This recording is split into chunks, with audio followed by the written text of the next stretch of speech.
I want to play in Europe. What the hell does that mean, right? Because Europe could be Latvia, Luxembourg.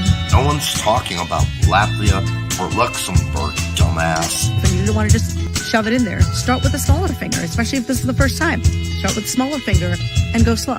I mean, there's a lot of things that need to change. Honey, eating it is the best thing that you can do for your man. I want people to realize I'm just human. I'm just human, and I make mistakes. So this guy, Derek, wants to know, is putting your tongue in an ass really the thing to do? Yeah, it feels really good. Yeah, just, it's a weird one, I think. And I know you want me to toss your salad too, don't you? All right, on that note. What are you saying, bro?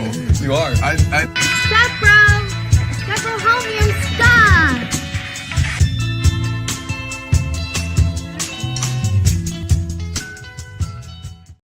Alrighty, welcome to the Straight Red Card. Back on so much stuff happened this week, Brett. I don't know where we're going to start. Yep, loads. So many loads everywhere of things to cover. But, I did notice, though, the numerous different pundits who have backed off the whole "these guys don't care" remarks. Did you watch Donovan and Timmy? No. Nope, they both backed off the players don't care thing. Winaldo, Jimmy, Who? Yeah, Jimmy. Oh, Jimmy. I think you said Jenny. No. Her too. Sure, why not? They'll throw everybody in there. Yep. So anyhow, that was interesting to see. What is up? Are you going to take your kids? Green Great Basin wants to know if you finally washed your clothes. A white shirt. Did you finally wash them? Dude, I have like 18 blue shirts, like tons of them. And my mom bought me a ton of them when I was sick with the intestinal things dropping into my nutsack, i.e. my hernia, my massive hernia. Because they were big and long and they were easy to wear. I couldn't wear tight clothing at all because I had all these things plugged into me. I had a tube going into my stomach. I had a catheter going into my arm, to my heart. I had all this contraptional shit. So I had to wear loose clothing. So she bought me like a massive pack of those big blue ass shirts. So I wear them a lot, but yeah, here's a white one. I don't wear white very often. It's kind of blending into the background a bit. It does make me look kind of saintly, though, I have to say. That's a positive. Except for the yellow armpit stains. I don't think there are any. No, I don't wear it enough to get armpit stains on it. Hey, are you taking your kids to the Snow White movie? No. You're going to say for two reasons. Fuck that movie. Yeah. And two, why would I take anything Disney related in the theaters when in 2 or 3 weeks it's going to be out on Disney Plus anyways? No, that's true. And I hear it's like kind of not the same story either. They've kind of fucked with it. So, Sure. I mean, Renee Zegler. She, 3 years ago when they first were, advertising for this because they had to keep pushing it out and out and out and out. She's like, talking about how it's not just it's not about a love story anymore. The prince, he's basically a stalker. Stalked her around the forest and everything. Weird. Oh, that's weird. Yeah, why would you do that to the character? I guess all the male characters have to be dupes now. But I was thinking, she managed to disenfranchise herself from everybody because I think she came out and said half the country's stupid because they voted for T-Man, and then she also said, free Palestine too at the same time? That takes some real skill to make everyone hate you. I mean, it really does. Because now the lefties hate her and the Trump voters hate her. It's like she's got nobody. And I guess what I read, the articles I read is that, Disney's really upset. They're blaming her for ruining it. And at the same time, it's kind of easy if it's not that great of a movie to just push all the blame onto her, I suppose, that makes it easier. Dinklage, Peter Dinklage also ruined it too because originally they were going to have, actual little people played the role of the dwarves. Oh, so they used AI? Well, originally they were going to do that. Then he came out and basically made a big hoopla as far as like, why are Disney shouldn't be hiring dwarves to play this role as dwarves, because only time they ever hire us is to play little people like elves and dwarves and so forth and that type of stuff. And so Disney's like, all right, cool. Now it's going to be 7 Snow White and the 7 magical creatures, and they're going to be like a hodgepodge of different size people. And sizes and weights and colors and all that stuff, and then they decided to go just the CG route for the dwarves. Yeah, that's kind of sad. I mean, you got to take the role. Giant shit show that has turned into. Listen, I mean, if you are 4'2" or whatever, you're not going to get the Top Gun role, right? As the amazing pilot. Because there are, well, just reality's sake, you have to be so tall to be a pilot.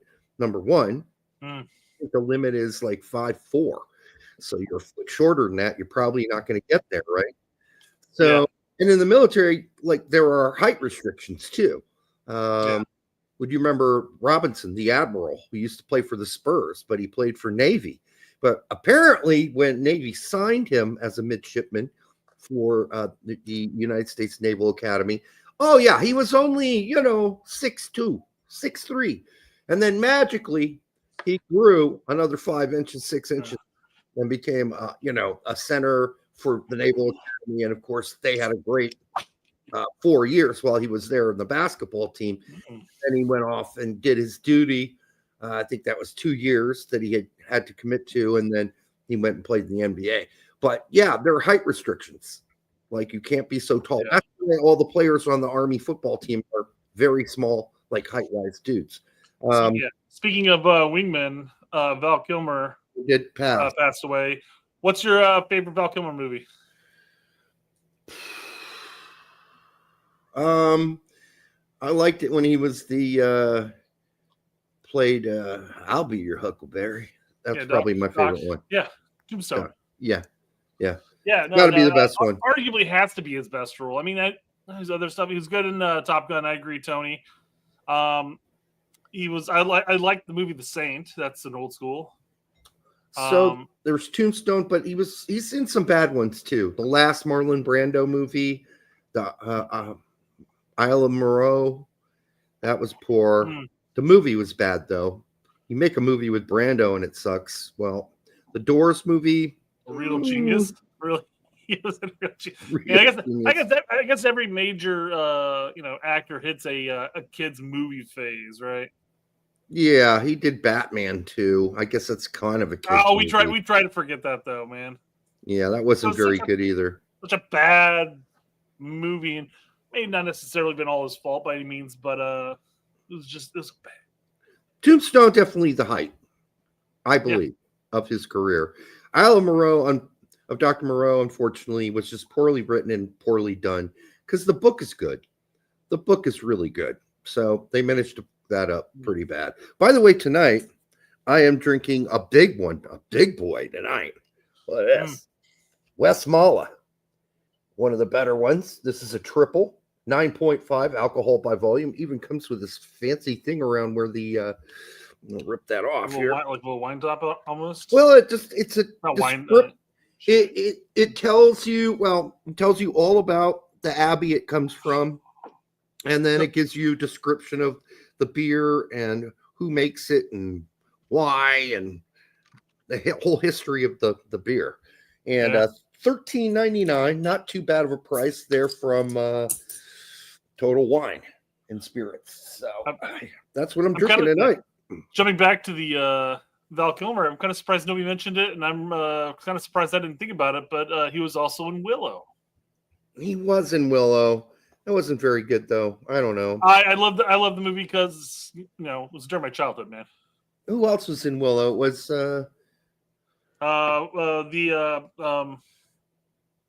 Warwick and the dwarf. Warwick something. Can't think of Warwick's first or last name. But generally speaking, outside of Dinklage, if you see any movie that has a dwarf or midget or whatever you want to call them, or whatever they want to be called. Small people. Small person, sure. Mm-hmm. Ewok, Warwick Davis. Thank you, Warwick Davis. There we go. He was the leprechaun. That's true. He was the leprechaun. Yes. What is the other movie that's sort of set in a medieval era with Tom Cruise? I always get Willow and that one mixed up. Tom Cruise, medieval movie? I mean, not really. It was more like fairy tale world, but anyhow. Well, I mean, I don't know. The only thing I can think of is Last Samurai, but that's not what you're thinking of. No. Last Samurai is actually entertaining. But at one point, everybody's saying Legend. Yeah, there it is. Thank you, Fumar. Thank you, John. Have not seen it. Yeah, it's not really worth it. Go watch Risky Business if you haven't watched that. All right, I'm drinking a good beer. What else we got tonight? I know we got a bunch of stuff to cover, but a bunch is kind of putting it. Bunch of little stuff to cover. By the way, for the 69 of you already here, way to go. Sort of half giggity on that since it's not the best position, but okay. Yeah. All right. So you sent this video. And I don't know if anybody saw, but I am drinking too hard tonight. This is the best of the IPAs. It's an American IPA. It's the best. It's the best IPA. There's not even a debate. It's the only one that isn't striving to be the most bitter IPA in the world, right? It's a damn good IPA. Yes. Even I can say that. Yeah. And I don't even like IPAs. That's the only IPA I've ever heard him say anything positive about. So it's like I can almost drink a whole one of those. Oh. I know you can drink a whole one. Speaking of which, this Vesmala as a triple has some hop action to it, which I don't remember the first time I had it. There's definitely hops in here. Interesting. It's not an IPA hop, but there's hop. I mean, if it's not an IPA hop, I mean, can you really claim that it's hoppy? I mean, usually with the Belgians, you get a little more maltiness and a little bit more sweetness than you get hoppiness. Sure, I get you. I'm detecting lots of hoppy here. All right, not Matthew Hoppy, by the way. Is as far as is there really many European beers that are very hoppy? Is that more of an American thing? I think it is. Yeah, I mean there are German beers that tend to be a little hoppy, depending. Isn't Grolsch kind of hoppy? I'm not saying that they don't use hops, but I don't even know if Grolsch usually it's cut. Isn't Grolsch like a Danish beer? Maybe I don't know, but it's pretty hoppy. Not like it's not obtuse. It's not in your face, but I don't think Guinness. I don't remember Guinness being that hoppy. Smooth, milkshakey. I don't know. There's some hops, but not like an IPA hops. So, all right, let's move on here. So you sent me this this video of a woman talking about her relationship. Well, I think almost everybody's seen this. I don't know if we necessarily need to play the audio for it or anything like that. No, it'll get totally smacked. Yeah. The gist of the video is she's been in a relationship, a marriage with her husband. They've got 4 kids. She's perfect. It's going on about 20 years or whatever it was. And she's perfect. And she's taking care of the kids. She's working. She's cleaning up, picking up the house. Her husband goes to work and then comes home and sits on his ass. She's perfect. Did I mention that? She doesn't once say a single thing about what she could do better. It's all on him. I'm not taking away from the fact that there's a possibility that he comes home and just grabs his beer and plops his ass on the couch. Very possible. I noticed that she doesn't mention anything about the yard work. I'm just saying, but she's like, she went and talked to him, and she's like, hey, I need you to start doing more around here. I need you to take out the trash, do the dishes. Perfectly fine. Yeah. And apparently he did it for a little while, and then all of a sudden, the first day that he didn't do it, she felt disrespected. She felt disrespected and started Googling divorce attorneys. That's really crazy. Listen, here's one thing about marriage. For those of you not married, you're gonna feel disrespected on occasion. This shit's just gonna happen. You're gonna feel like you're being taken granted of sometimes. You'll feel like whatever you're doing is not valued. That's just how marriage goes. because after a while, everybody thinks they're doing their thing. They kind of get in a little bit of a bubble and think, they're doing all the hard work and you're not doing squat. You get to go to work 50 hours a week and sit on your ass. What kind of hard work is that? Well, at the same time, being a homekeeper is not easy as well. She has 4 kids. There's no way that's easy, right? Well, yeah. Well, not only that, but how does that improve her situation? In fact, that's only going to worsen her situation, because if she does get divorced, she does get custody of the kids. Let's just say it happens. All of a sudden, she's the only adult in that household. Yeah. And not only is she, he'll be paying, child support and stuff like that, but that's still a fraction of his income that she used to have at one point. Correct. And now she doesn't have somebody to help out. Yeah. And, listen, a couple things. One, you don't put this on social media. I'm sorry. I mean, you don't do it. You should be happy that it worked for you. Whatever you did worked for you. But to think that this is golden advice that's going to work for everybody, I don't think that's the case, number one. Number two, it's your marriage. It's your privacy. And I hope she asked him if it was okay if she put this out there. I mean, if she didn't, ouch. I can't. When you see all these social media things, and some of them obviously can be fake and stuff like that, but right. I guarantee you know, because you always see like the follow up. My husband found the video online, and now we're divorced. He's the one who filed the divorce because she's like, well, I gotta have a plan. This is a different chick. Yeah, she's like, I gotta have a plan. So I'm storing some stuff away, and 6 months I'll file for divorce, and all of a sudden he files for divorce. Yeah, but the fact that you would even consider, like, divorce is a really serious point to get to. Mm-hmm. The fact that he made an error and you felt disrespected and you were already looking for a divorce lawyer. Whoa, that's just, I mean, think about the kids. Surely he's in their lives, and that's important.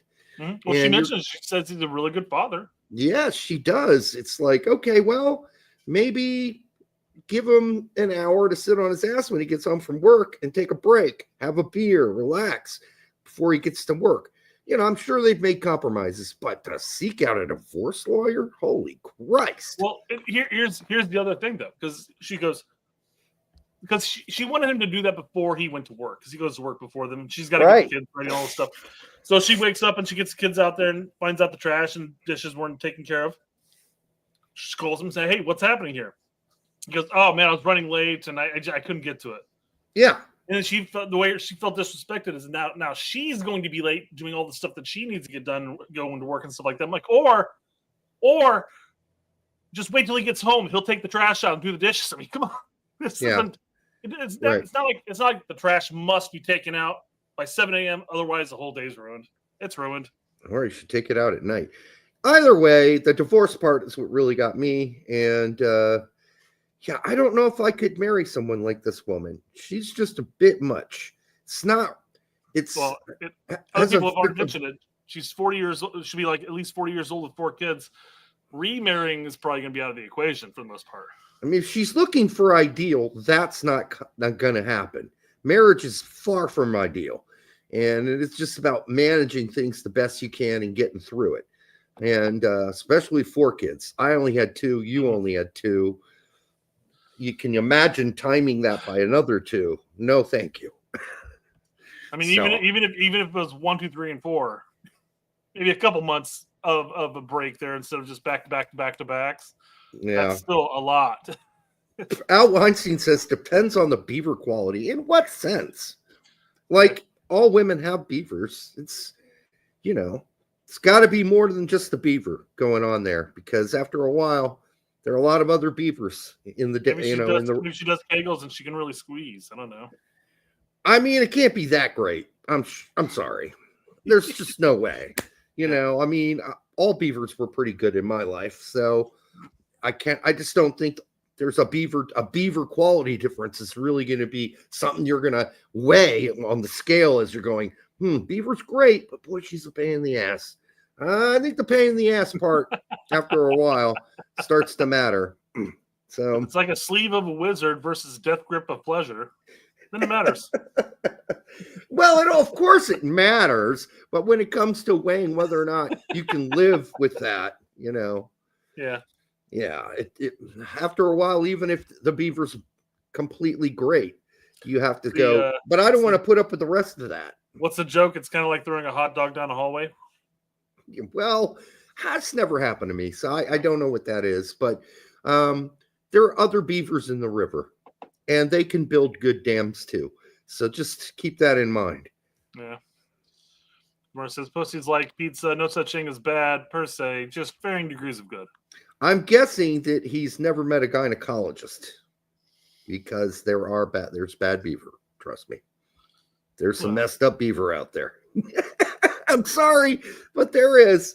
I had a friend who's a gynecologist, and yeah, there's bad beaver. And it almost ruined him, honestly. Yeah. He would come home. It's like a nightmare. You can't get it out of your mind. Like this pussy shit coming out of beavers. And I'm just like, I don't want to know anymore. Don't tell me anymore. I don't want to know about your job. I don't want to hear about any more of your things you're doing at your beaver work. All right. Derek like feet pics. I cannot stand Nestor feet. That is absolutely not true. I am the opposite. I have an anti-foot fetish. Like, seriously. Feet are the ugliest things on the planet. Men's feet, women's feet. If you're lucky enough, and I happen to get lucky enough with my ex-wife, she had great hands and great feet. But that is like absolutely. I've only met maybe 3 other women whose feet I could look at and go, that's acceptable. I like that. I wasn't going to touch them, but I thought they looked all right. Most women's feet, and especially men's hairy ass nasty feet, are disgusting. Well, Derek, if you're jerking off the men's feet, then that might be something we need to address at a later time off air. I'm just saying. At what point did I say something would make you think I was jizzing all over for men's feet? Well, you said especially men's hairy feet. I mean, why would you even care? Why would you even bring up men's feet? Because they're disgusting. That was the point. Did you miss the disgusting part?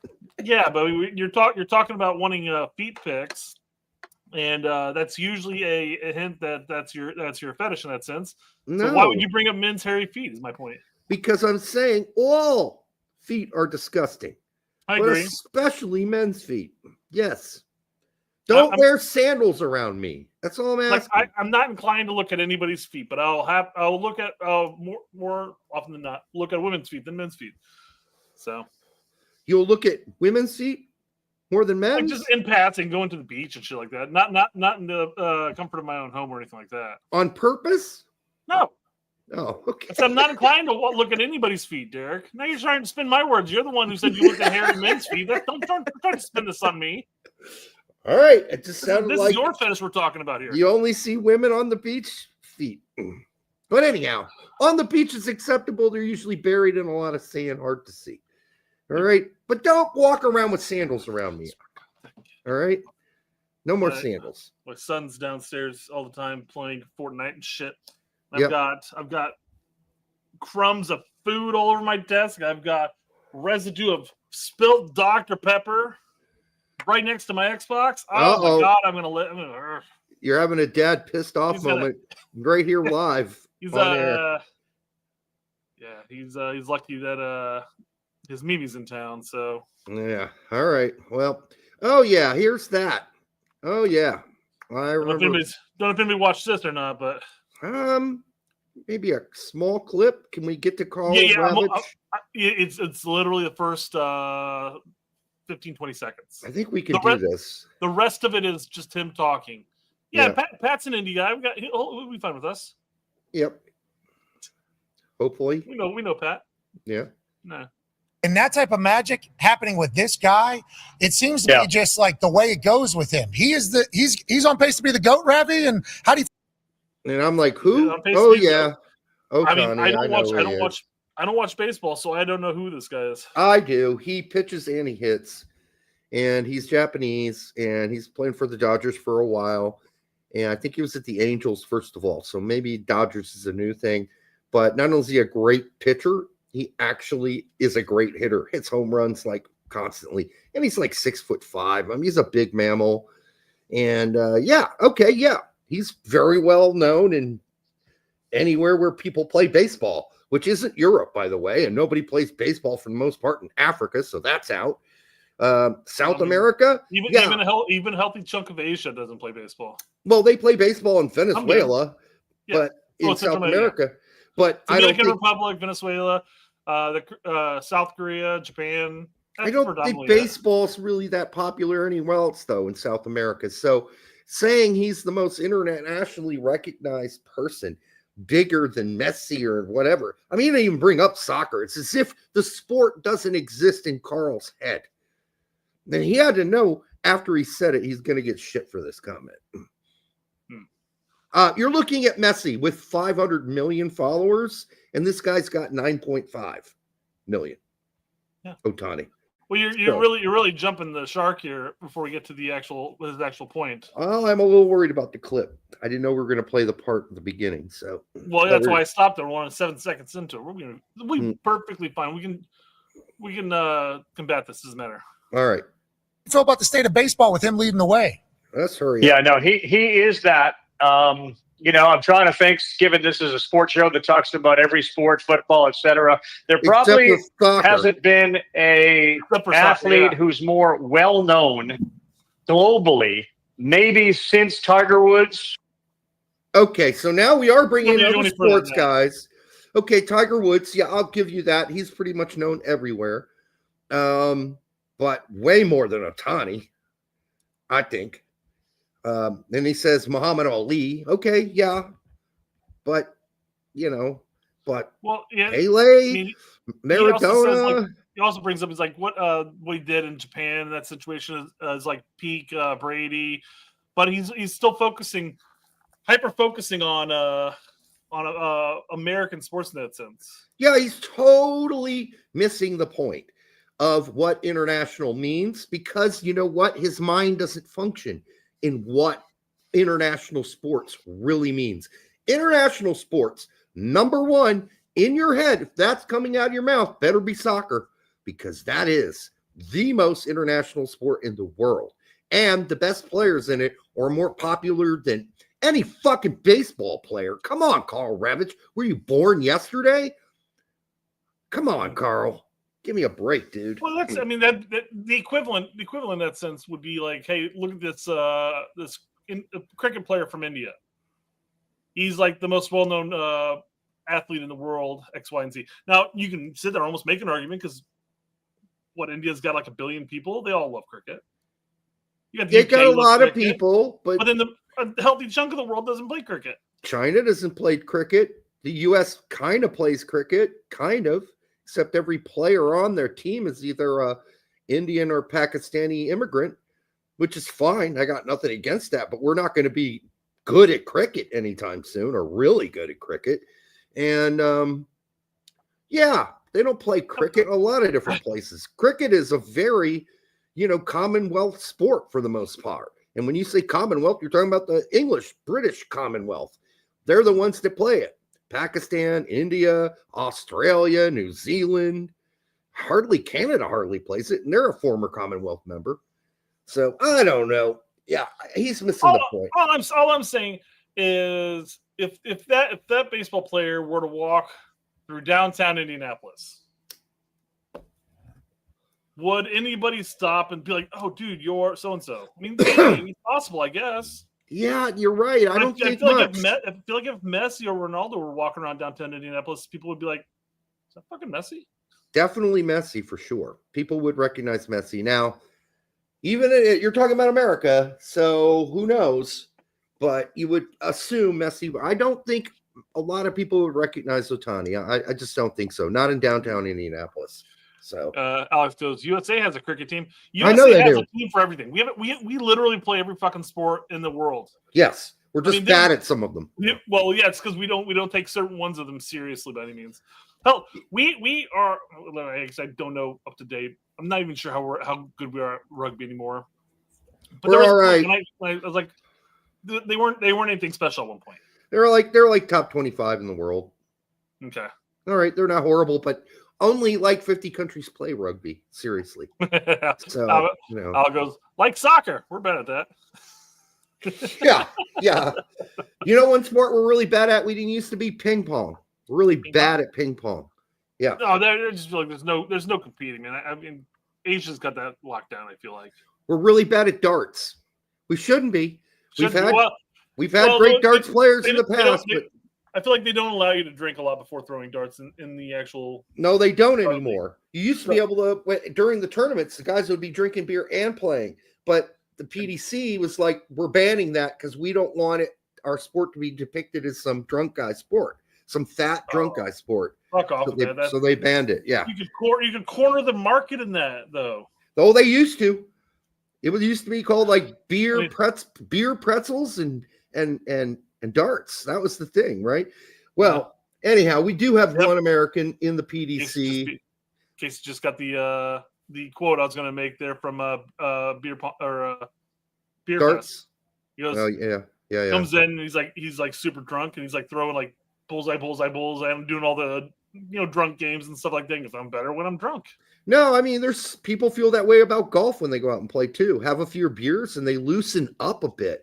Problem with a lot of those sports, especially darts, is you need to be loose. You can't be all like, tense and thrown like an idiot. You got to be loose and fluid. And that's better after a few beers, frankly. Anyhow, we do have Danny Lauby from right here from Terre Haute, Indiana, is the top-ranked American player in darts. Danny, shout out. All right. Not that he watches the show.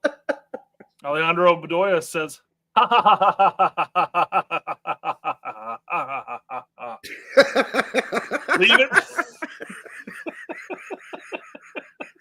leave it to an American who thinks baseball player is the most well-known athlete globally. I like that you read out literally every ha in there. Yeah. Okay, well done, Brett. All right, what else we got? I mean, I had to add the humor to it. Yes, well, that did. I was like, he's going to read every ha, and he did. All right. All right, so Herc posted this maybe 2 days ago coming up here. It doesn't matter. What? I want to know what shoe did you wear back in the 1940s, okay? What cleat? Problem is, I don't think many of these cleats were there, so I would have. Let me open this new tab and show. Yeah, I didn't wear any of those. The Copa had to be there, man. That's like I wore that. I had a pair of those. Yep. I still have mine, actually. I have my Copas. I swear to God, they had a red stripe along with the white stripes, like a thin red stripe. The Globo is it Globo or Gloro? It's Gloro Copa. That's what you're thinking of because I posted that as well because I had one of those. Okay. When I was in high school. Because mine had the thin red along with the white stripes on the Adidas. So mine are 6. Let me see if I can. Yeah. So the Copa Gloro. I think that's what you're referring to. Yeah. So we wore the same shoes. That's nice to know. You can't beat it. You can't beat the classic. Right. I mean, like I said, I still rock my Copas kicking the ball about now. Yeah, I don't have any more. I had a pair of Umbros that I dropped a hefty price tag on. I got like an indoor season and a half before the fucking bottom things ripped off. I'm like, what the fuck? Yeah, what's the Sandico? I don't remember ever seeing that. I have no idea. And I don't know if anybody ever put 12 on there. I've never seen it before in my life. Never seen a pair of Sandicos in my fucking life. So, no idea. Puma. Copa. I knew a lot of people who wore the Pumas. Copa. Yeah, Pumas are great. I had a pair of Pumas in high school too. I never did. I think I tried. I have very wide feet, like a hobbit. So when I went in, they just were too tight, too squeezy. The Pumas, but yeah, definitely a Copa guy. All right. Yeah, I mean, some of these are. I mean, that's a classic. Obviously, Predator has been around for a while now. I mean, I feel like more of these are more relatively newer brands. God, remember? I say newer. I'm over 40, so I would say newer. It could be within the last 20 years, but. I mean, back in the day, though, you couldn't go to like Walmart or wherever and buy a pair of fucking really good soccer shoes. Yeah. I remember having to order mine on like through a catalog.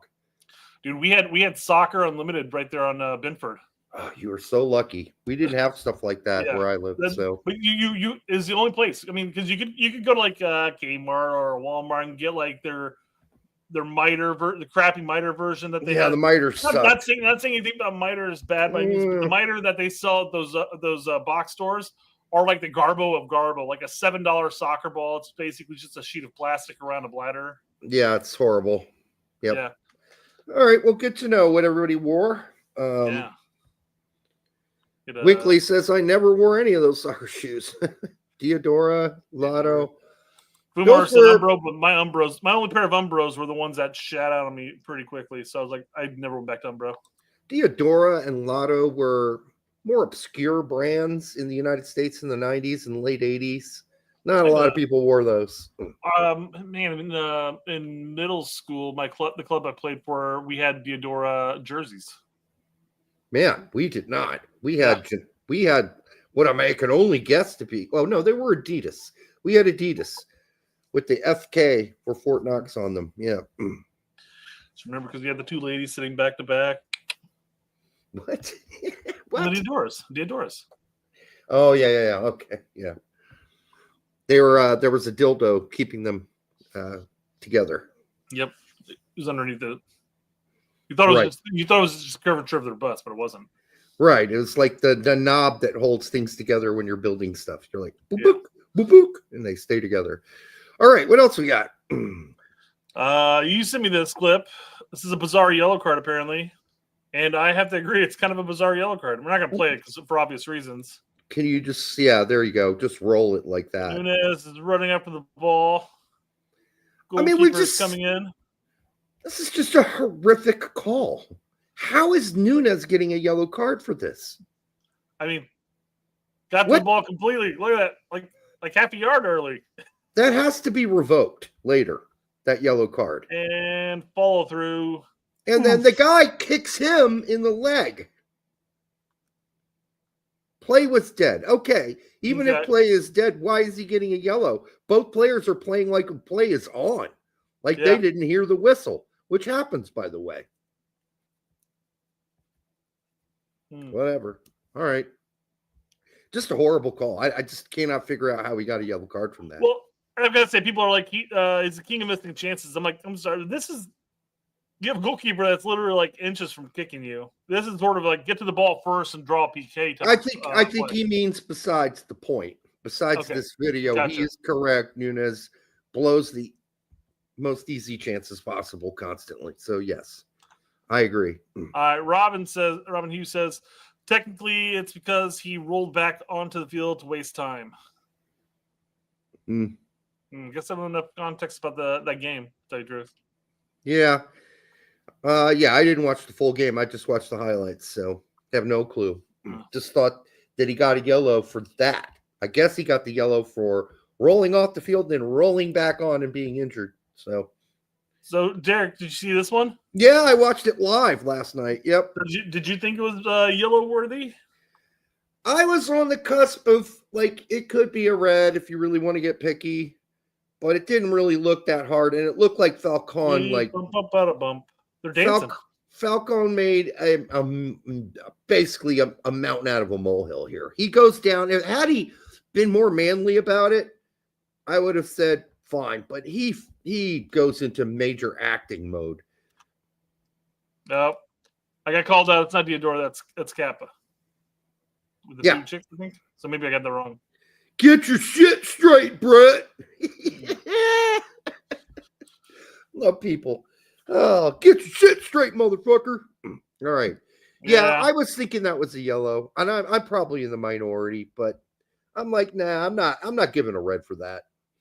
At least live, that's how I felt. And then even after watching the replays. But look at Falcon. Oh, I've been shot. I've been shot in the head. Oh my God. Clearly not that big of an elbow, honestly. I mean, I can't see that this is a horrible angle of it, I guess. I mean, is there actual contact right there? I can't tell. Yeah, he rubs his face briefly. Yeah, too much acting. If he would have just gone down and not looked like he got shot, and then flopped around like a dying Bob Ross, it probably would have been okay. You might have gotten a better chance, but he embellished it so much that, yellow's fine. Act like a man. and maybe I'll think about giving the guy a red. Act like a total that's a fart. fair assessment. That's a fair assessment, in the sense because it's potentially red card worthy. But if you barely touched or not touched at all, and you go around acting like you just got decked in the face, yeah. I mean, I'd be like, dude, there's contact there, but this guy's being a little bitch. I'm gonna go ahead and give him a yellow. I mean, I can see that argument. I would. I'd be that kind of breath. I'd be like, yeah, I would have given him a red, but you were being a little bitch. So I'm just giving him a yellow. I know you're wearing pink, bro, but try not to be such a giant pussy next time. Exactly. Quit embellishing, you. Yeah, what a pussy. And then I'm not even sure what's going on here. And why Marino? But here's more acting for you. You're the coach of the other team. You don't need to act and flop around like a fish. It's not like he pulled your nose off. He grabs it.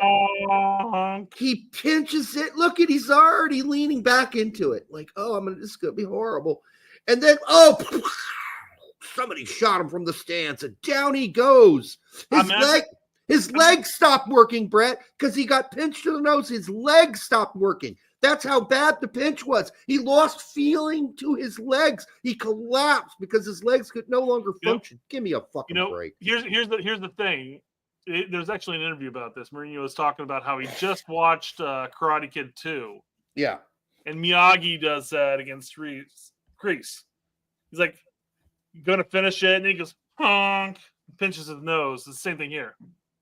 I mean, come on. I've been pinched in the nose. We've all been pinched in the nose. I'm pinching my own nose right now. And I'm sorry, there is no way that was that bad. And Mourinho's got to be like, you got to be fucking kidding me.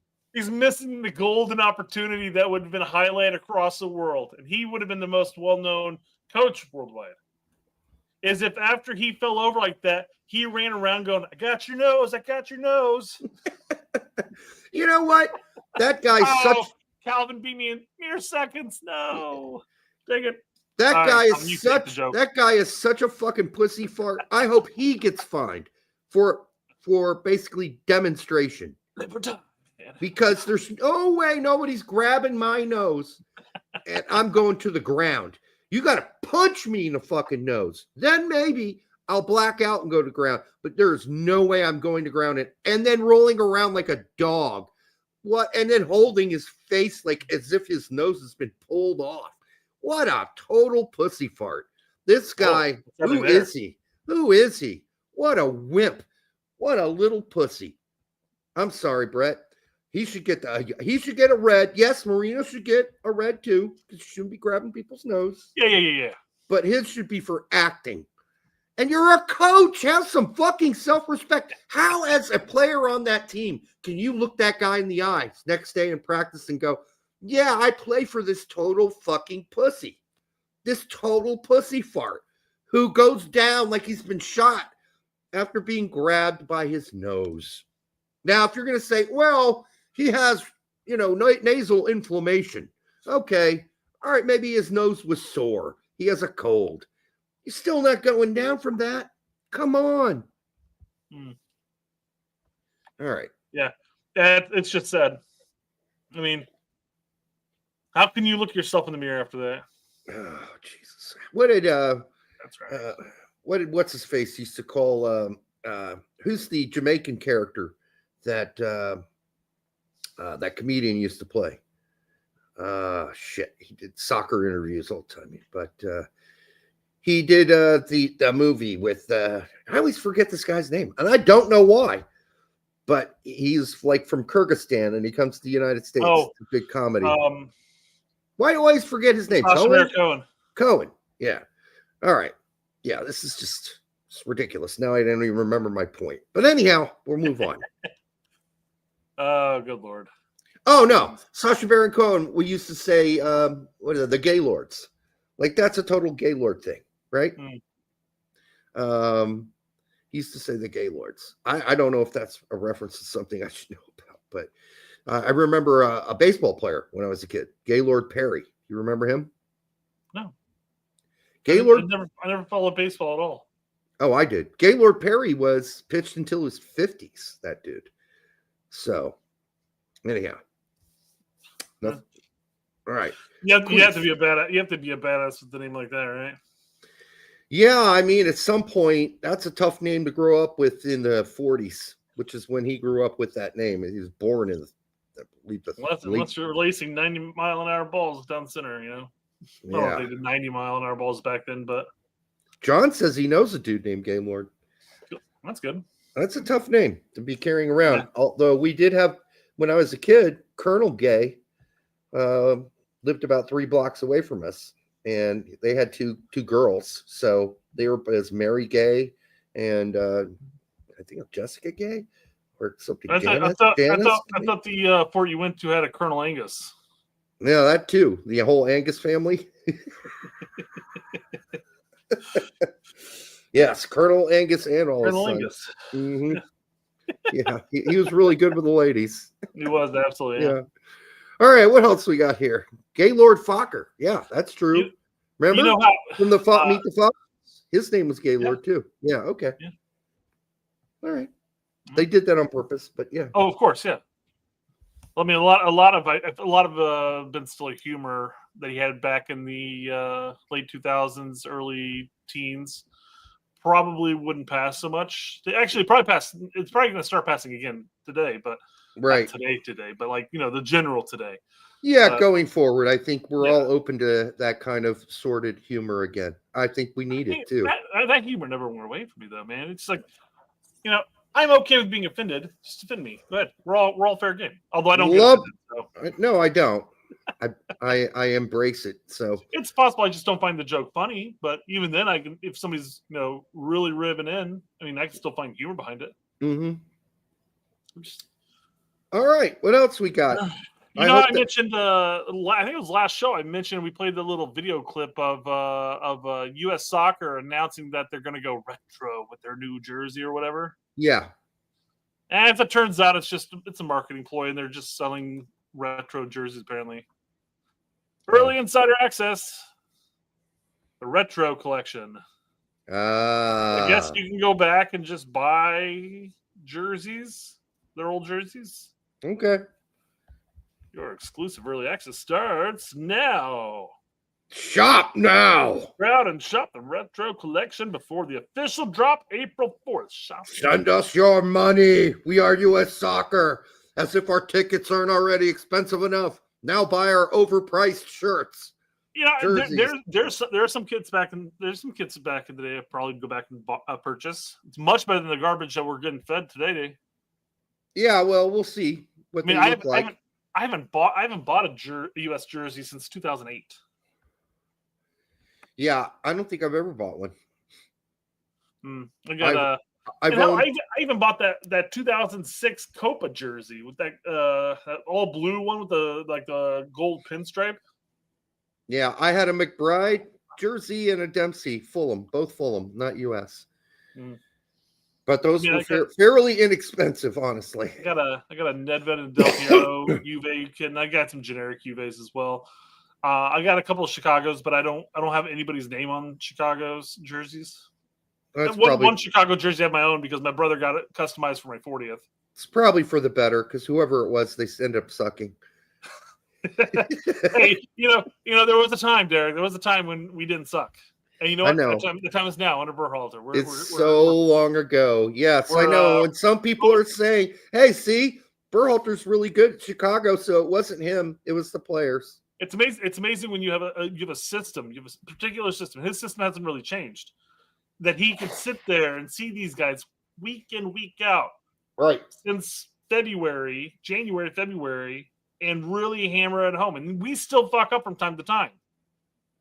But if you have 4 or 5 practices, games on the weekends or whatever, I mean, you have ample time to really work that in. You don't have it for the national team. No, you don't. Although he tried. He tried. And your camp's coming up here in 2 weeks. Here's a PowerPoint plus a quiz at the end of it. Please take it before you arrive to camp. Yep. I'm sure that works where he's at. Goodness. Yeah. So that's the retro collection. Okay, great. Speaking of U.S. men's national team, we dropped down in the FIFA rankings. Surprised that nobody surprisingly, yeah, we're still in the top 25. 16th, man. I guess they don't really count that for much, the Nations League losses. So I don't know. I mean, it's a decline. I mean, we went from what, like 11th or something like that down to 16th. That's a pretty steep drop in one tournament. I know we've been sucking recently, so sure, I expect the drop, the decline, but I don't expect us going from like 11th to like 34th or something like that. Somebody said we lose to every one of these teams. I would disagree. I guess on a bad day we would, but we should beat Ukraine. We should beat Ecuador. We should beat South Korea. Can be a little stickily, just style-wise for us. Austria has some pretty good players. We should beat Denmark. I mean, we should be competitive with Switzerland. I don't know. Well, if it's a U.S. men's national team that we saw this past window, we're losing to every single one of these. Yes, that is absolutely true. If we play like we just did, yes, we're losing everybody. Absolutely. You're right. Yeah. It just depends on – I say the same thing about Weston, too. What U.S. men's national team are we going to get? That's the question. And it could be we can handily beat anybody behind us on any given day. Or we can handily get our asses served to us any given day. Now, now, we don't have any consistency. That's a problem. Anybody ahead of us in this rankings? I don't know. I don't think we could beat any of these teams right now, or even like sniff it. Not the way we're playing, but even on a good day or a I'm decent still surprised day. Italy's in 9th place. How's that possible? Why haven't they been playing better lately? Doesn't matter. They've missed the last 2 World Cups. Yeah, but this is the Euros weren't any better. They don't reach back that far. That like the further back you go, the smaller the percentage of it counts as towards your ranking. Well, my point is they missed 2018, and then they missed 2022. So I mean, even yes, I understand that 2018 doesn't even factor in practically at this point. But it still takes time for you to grab back up. Mind you, they're never going to drop down that far. But in between, then they were really good at the Euros. Were they? Yeah. Yep. I don't know.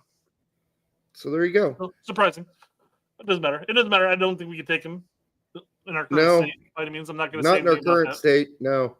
In our current state, we would lose to every single one of the teams on this list, as you said. Yes. Current state. That's got to be fixed. It's got to change. Yeah. Fix it. Fix it, Poch. And then Johnny's saying the ELO has us at 40. Yeah. Sounds about right. And it sounds like a very a current. It's more heavily weighted towards current results. While and that's fine. The FIFA rankings are spread out much further, over time. So we suck during Copa. We suck during Nations League right now.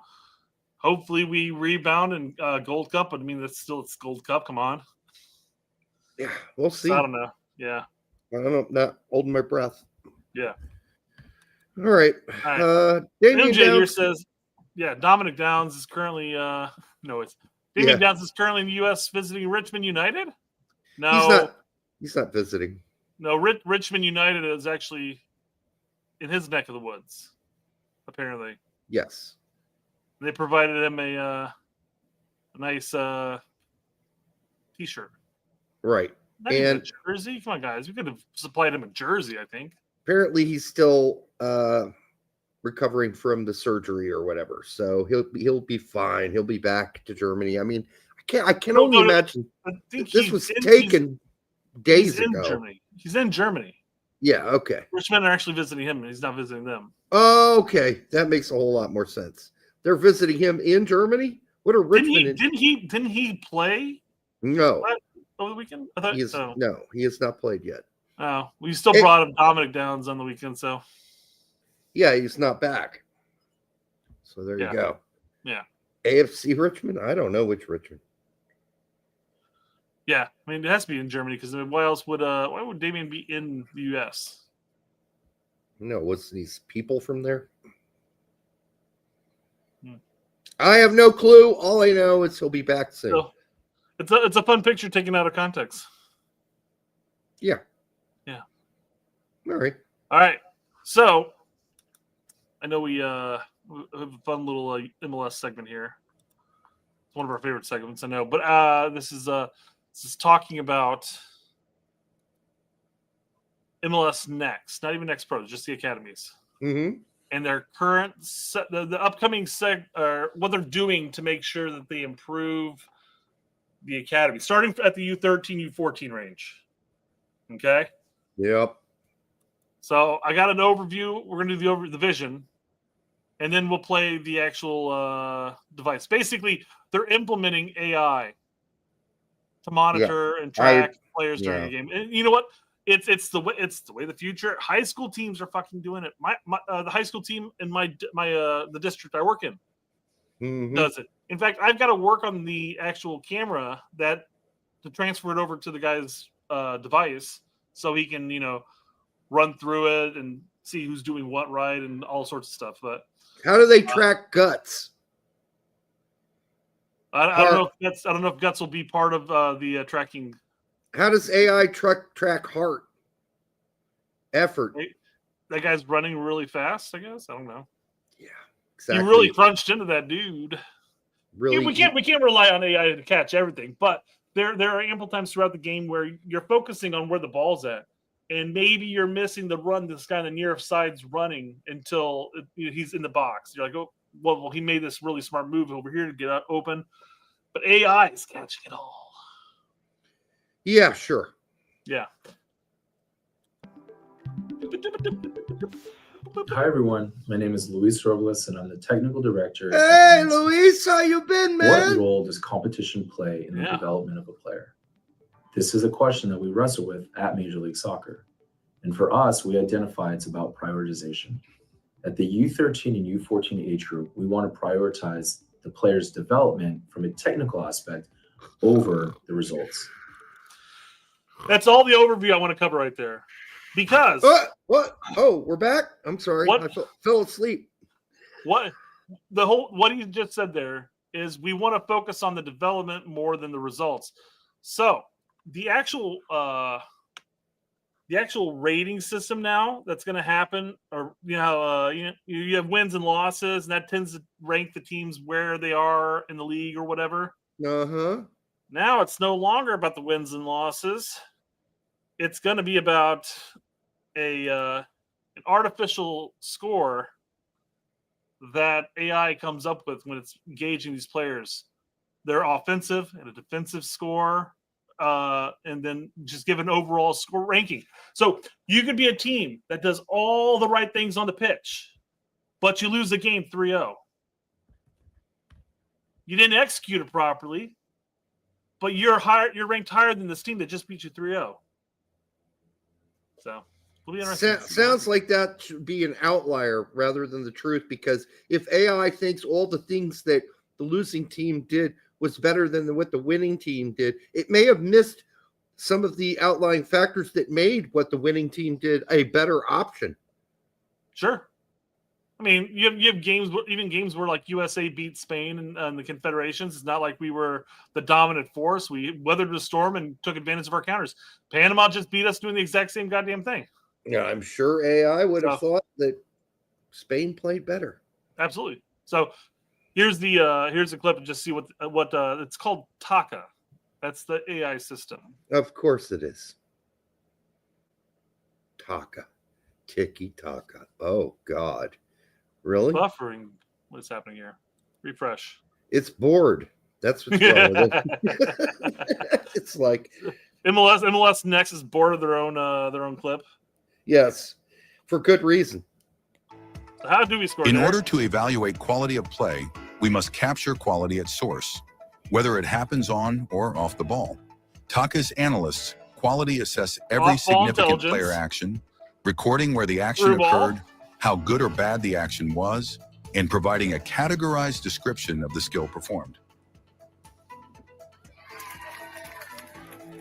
Once the full game has been analyzed, using the location, the description, and the quality assessment of each action, our models calculate an attacking score, a defensive score, and an overall score for quality of play.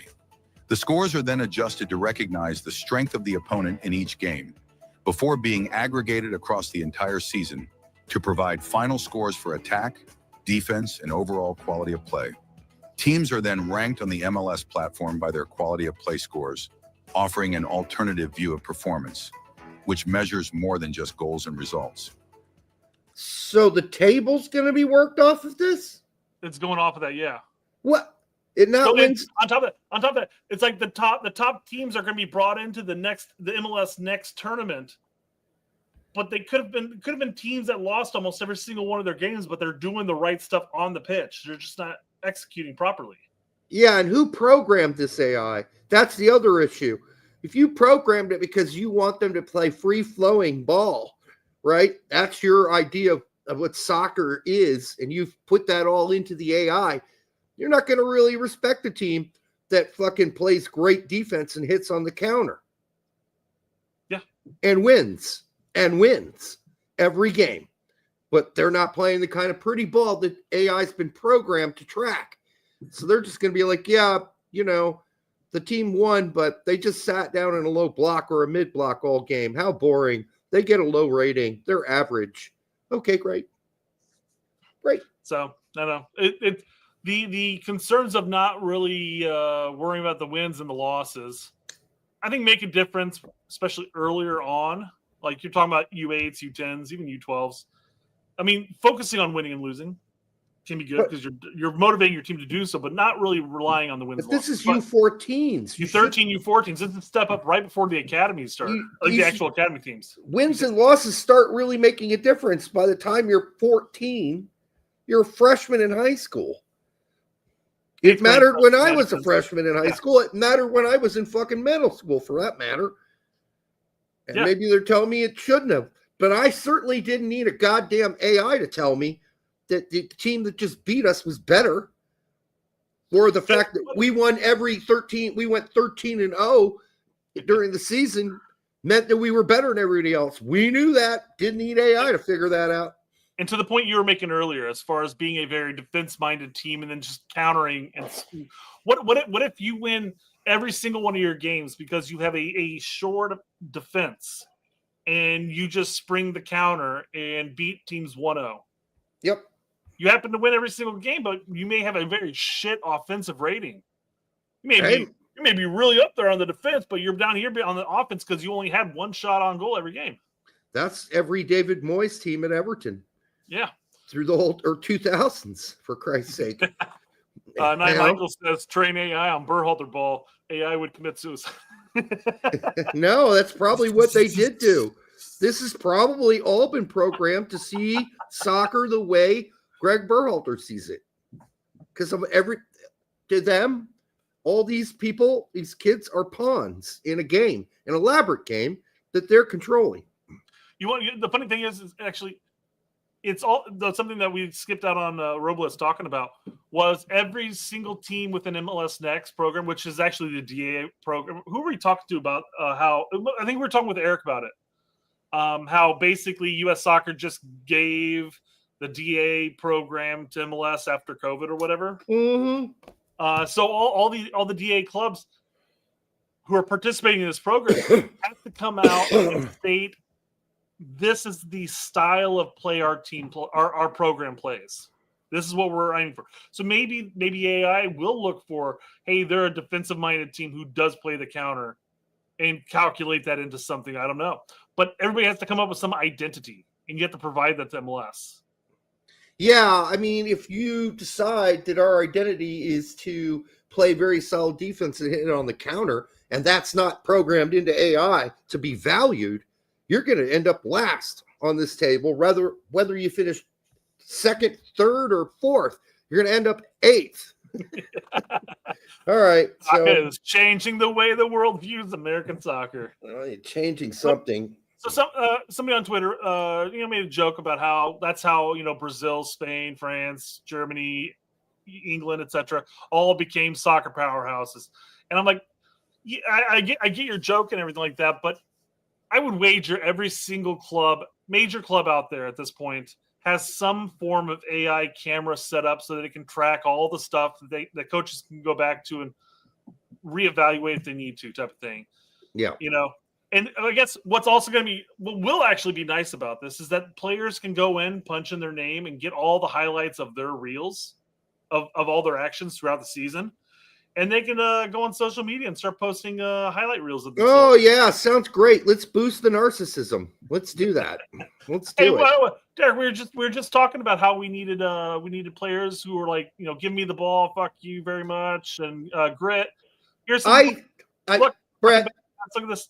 I did a move over here. Woo. Yeah, I doubt that Dempsey ever went back and watched all his goals on video the day after. No, I doubt that very seriously. Oh, he sat back in a recliner, had some popcorn, was just on repeat, just click, click, click. Sure. Click. All right, for the 178 of you who were here just a minute ago before we started covering this, make sure you like, subscribe, and share it with your grandma. Talking down on it. It is a vital topic. Not that topic particularly, but we do have to talk MLS from time to time. No, I'm not saying we don't have. We do have to talk about this stuff. It's important, but I have to say, Robles and the whole MLS Next, their whole presentation is quite boring. Well, I mean, it's very robotic in the sense, ironically enough, but very robotic when you're reading from a script and it's like, our overall game plan is to do this and do that. It doesn't seem authentic at all. I mean, the idea might be authentic, but the execution, their overall, if Taka had gauged, watch this video and they had to gauge an overall performance value, they would make the top 20. I would guess as well that they're way still into just beta on this, right? They've got a long way to go to perfect this. Why don't they beta this for a while, a little bit longer, like maybe a couple seasons, and then come back to us about how they fixed it when they figured out some of it's broken. I went to Taka's website just to verify what it's all about, everything like that, and they are being utilized in leagues around the world. Sure, but I mean, yeah, it's AI. There's going to be faults all over the place. So what? It's Taka as in like Tiki Taka, I'm guessing. That's what I assumed. Yeah, when they're like, we're going to be implementing Taka, I'm like, is that just shorthand for Tiki Taka? What's happening here? That's just anal foam. I'm sorry. That's irritating name. Irritating already tells you what they think's important in soccer. Tiki Taka. Like to them, that's real soccer. Everything else is shit. So it's what that's what I'm just fear that. Yeah. Not to mention that I hate watching that kind of sideways passing soccer. Hey, let's possess the ball 70% of the time and not do much. Forward. We don't have. Well, we're viewing this from a USMNT national team standpoint. We have very few players. We can pass the ball around fine, but breaking it down in the final third in the end, having that final pass is where we're glaring. We have the glaring holes. So we could never do that. Really good at tiki taka, not very good at tiki taka going forward. We can pass it backwards and sideways all day. FNA. Yeah. That's amazing. Right. So Tyler Adams came out and stated that he would like to see promotion and relegation implemented in MLS. Great. At some point in the future. Why in the fuck is he involved in this conversation? He's got bigger fish to fry. Well, we'll cover that. Yeah, we'll cover this twofold because you're bringing up the Alexi Lawless comment, which good. Yeah. Glad he got it right. Yeah, real quick, just to cover. He talked. This quote is basically Jim talking about the interest of the promotion relegation and the drive that. Who the fuck is even asking him? Who's asking him this? USA Today. What idiot at USA Today? Hopefully, it's not one we know. It was ESPN. Okay, what idiot at ESPN asked him this? Some staff writer. It's a staff writer. I love that. Yeah, it just says ESPN. Oh, I got that thrown on me when I was writing back in the day. Staff writer. Oh, doesn't fuck say anything. you, It just dude. says ESPN. Yeah, that's bullshit. Guy wrote an article and didn't get credit for it, unless they let AI write it. That's possible. It could be. That could be happening at this point. It could. So yeah, it's just it just gives everyone a lot more to play for when you know there's a risk of going down. And these are all the arguments that every pro and rel fan makes, quite frankly. To your point, as far as why you may be getting into this, with USL picking up that D1 status and implementing promotion relegation come 2027, 28 or whatever year was, or what FIFA calendar was, I forgot completely that Adams is in fact a partial owner of a USL team. Oh, okay. And they voted on that. So maybe that's why the ESPN, AI generator was asking questions. Mm. Hey, I see that you're a part owner All of right. USL. What do you think about promotion relegation? Well, I'd really like to see it in MLS. That's fine. I'm for it too. It's just like you got bigger fish to fry right now. Bournemouth are in a slump. Your club team's in a slump, and your national team's in a slump. Well, yeah, let's pull up Wallace's comment here and let's listen to it because I thought it was an interesting take. Good take. Yeah, no, I'm sure if he's agreeing with me, he's right on. Well, we know Lawlence's take as far as promotion relegation with MLS. He goes, well, it's a business, and their business standpoint is no, it's not going to happen. Which was the business thought process of predominantly most soccer clubs in the U.S. So, and it was USL's point of view up until just very recently. Yeah, because they changed their minds, and I'm frankly surprised by that. Was surprised by it when I made my round of phone calls and text messaging, and they're like, "Yeah, well, here's the reasons we changed our mind." I'm like, "Wow, okay." I was surprised. If you want to check that out, it's an earlier show that we did on the promotion and relegation. It's in the videos section, right? Yeah, I didn't even see. I haven't really followed EPL that closely outside of Fulham's performances and stuff like that. But I didn't even realize that Bournemouth literally have 4 losses in their last 5 games. Yeah, they have been tanking, haven't they? Yes. Ooh. Right. Bournemouth went from. I'll say this finally when it comes to Tyler Adams, who is talking about the pressure and the competition that promotion relegation fosters at a time where you, Tyler Adams, as one of the leaders of the U.S. men's national team, at a time when so many players do play in pro-rel environments, why is it that you, Tyler Adams, and you as a leader of this team and this team are being accused of not being competitive, of being complacent, of apathy? Is it a function of the environment that you're playing in? It can't be, because you're playing in a pro-rel situation, which I see fosters everything. Why is it that the player that emerged from the Nations League as the most impressive, the one that people said that guy will run through a wall, plays in a league without promotion relegation? Mostly. Come on, it's because obviously he's the only player on the team out. The other guys have all proven themselves according to themselves already, but Luna hasn't. So he goes into the game with a chip on his shoulder. Simple as that. That's not to say that Luna, 50 games into his international career, still won't have that chip on his shoulder and still continue to play. But yes, that last argument, I must have missed that last point. But, but no, Luna came into that match. This was his opportunity to really make his stamp for the team. Yes. There are not that many windows left, and 2026 is right around the corner. I really got to be impressive here. And he went out there and busted his ass, absolutely. But him busting his ass has nothing to do with the fact that MLS doesn't have promotion relegation. It kind of reminds me of that quote Kyle Beckerman said many years ago, and it was during a qualifier, and we were already up 3-0, and we had already qualified to make the World Cup, and Beckerman's playing his ass off, right? Yeah. And Chandler's like, "Why are you playing so hard? We're already in the World Cup." And Timmy Chandler, we're kicking ass. I mean, we're there. Why are you tackling and why are you playing so hard in general? And Beckerman's like, "Well, yeah, I mean, we are going to the World Cup, but I might not be. So yeah, I'm out here playing for my spot.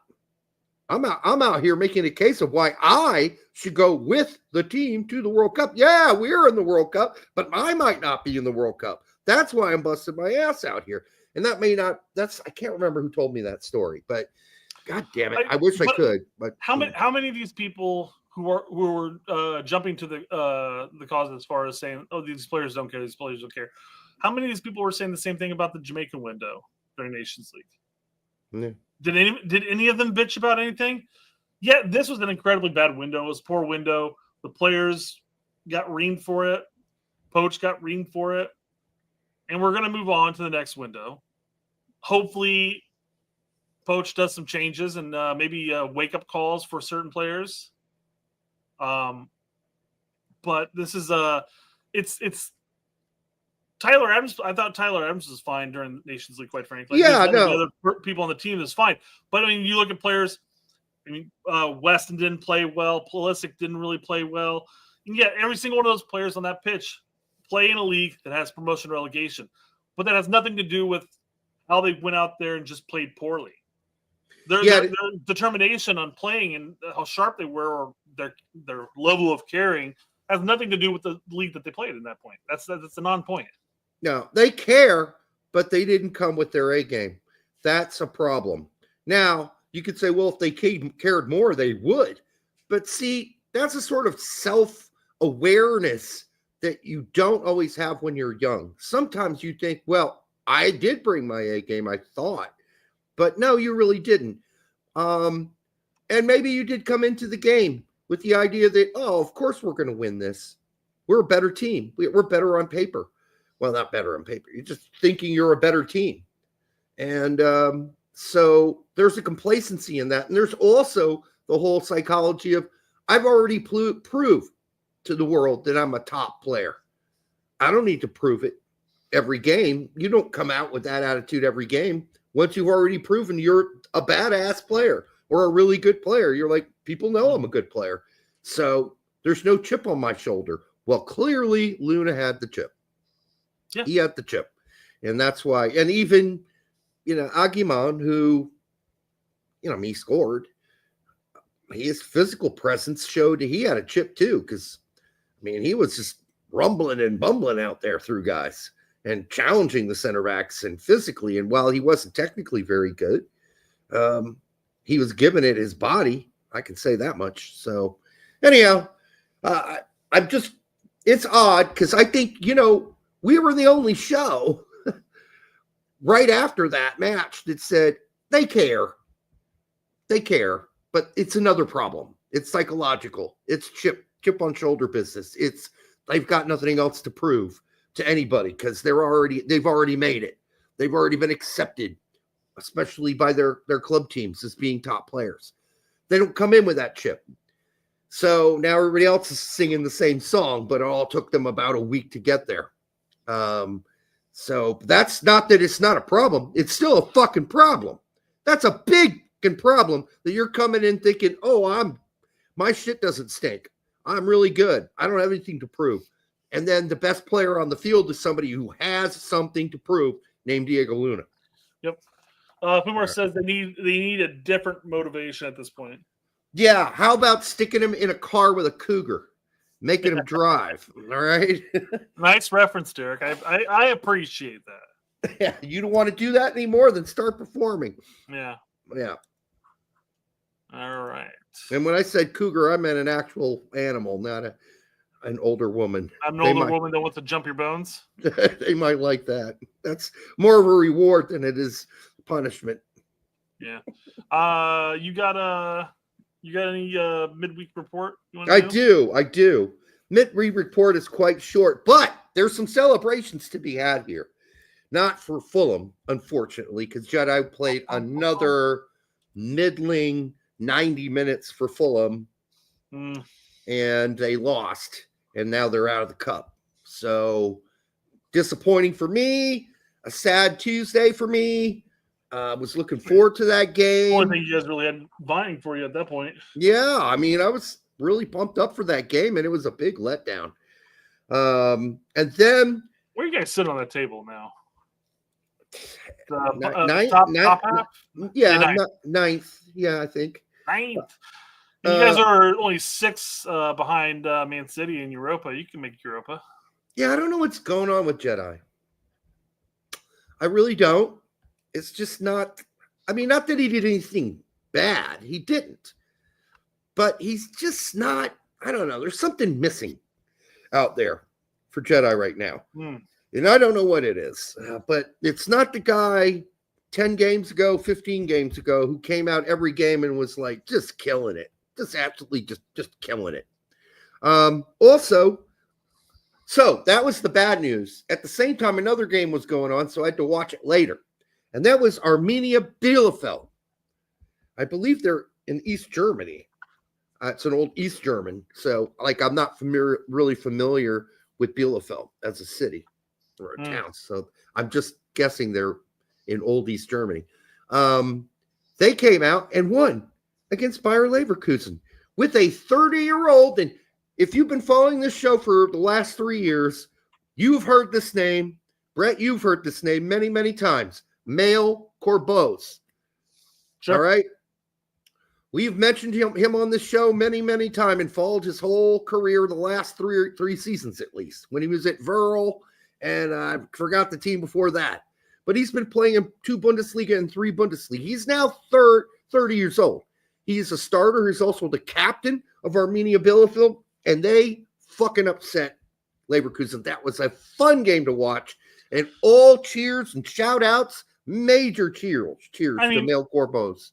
I mean, to make that, a little closer to home here, that's kind of the whole point of the U.S. Open Cup that MLS just wants to shit upon. Yeah. MLS doesn't want that type of result to occur. No. And could you imagine? So here's wishing to them they take the cup home in the finals. I'm going to be watching it and rooting for Corbeaus and all the other guys I don't know very well on his team.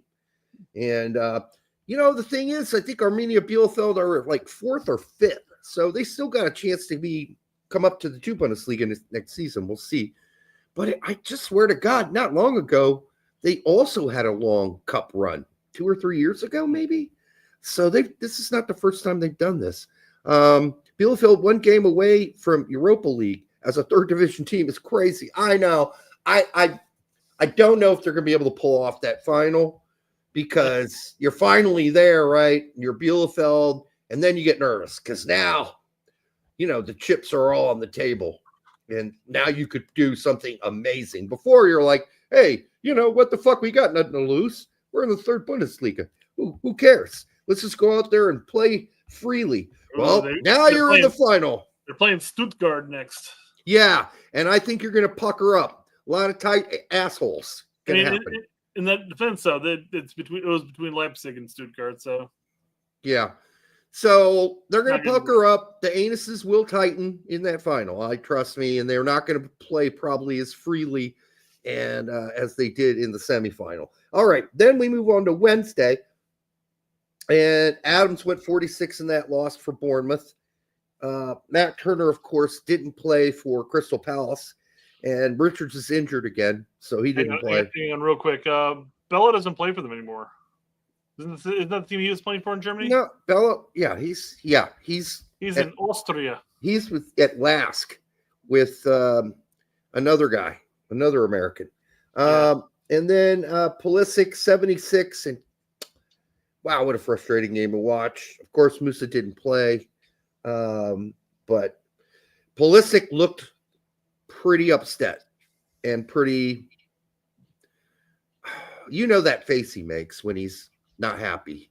It looks like he's kind of whining, like he's maybe going to cry. He was squinted down. Yeah, he was definitely doing that when they took him off. Yeah, and was not happy to be taken off.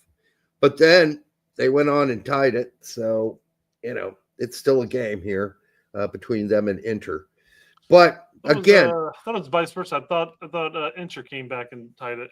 They did. You're right. Okay, they I was going to say. Yeah. And then Zendejas went 78 in a tie at night for America. Conrad was still injured for Lausanne, so he didn't play their midweek game. Brian White had a goal, by the way, in that tie versus Pumas. Of course. Last night.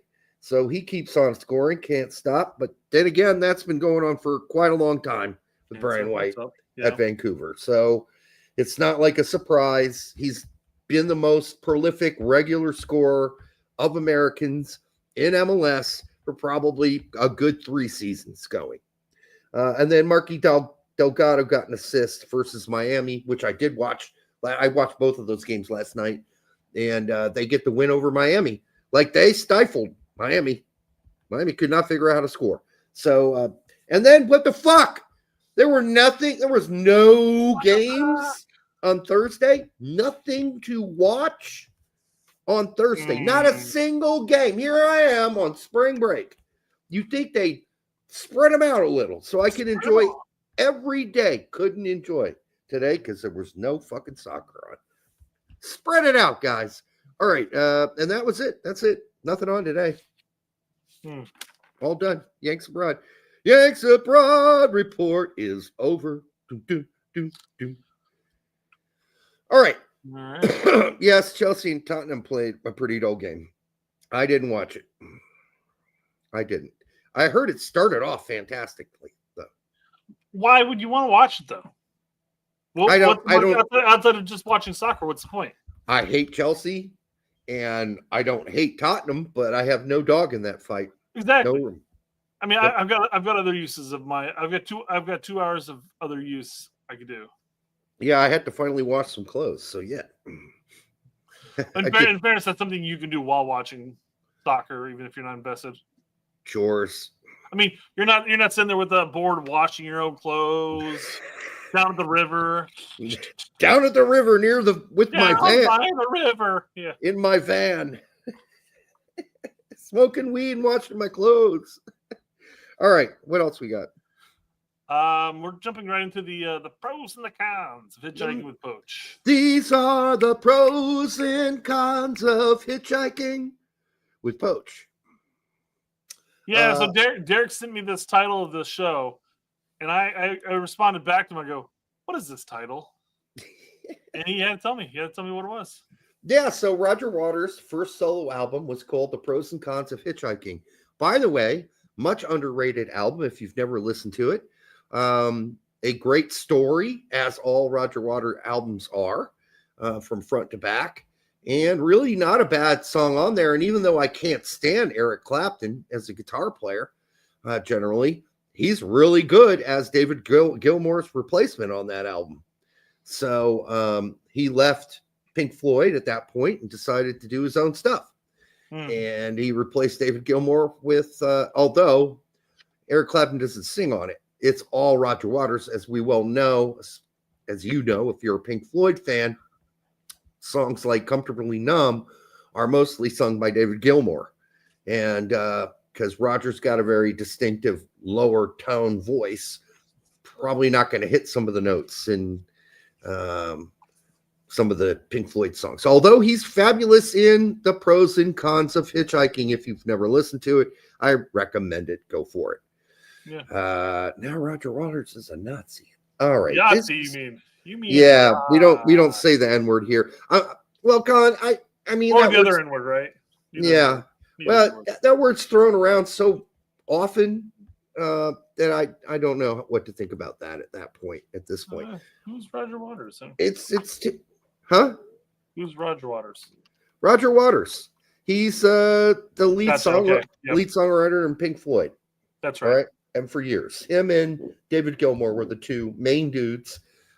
He's mostly well known and for, of course, writing all the lyrics for The Wall. So anyhow, I'm not going to get into the political debate on his political beliefs are quite confusing. I think he's obviously okay. Real quick, as we get to that super chat in a second, I want to say my mother-in-law took my kids to the store and got some groceries and stuff, and they're like, "Hey, you guys can get one of those cards that have like the Roblox or V-Bucks, which is Fortnite." And Jackson goes, "How many can I get?" She goes, "I just grab a couple." And he comes back with some V-Bucks cards. So there you go. For $23 a pop. I go, Jesus Christ, Jack.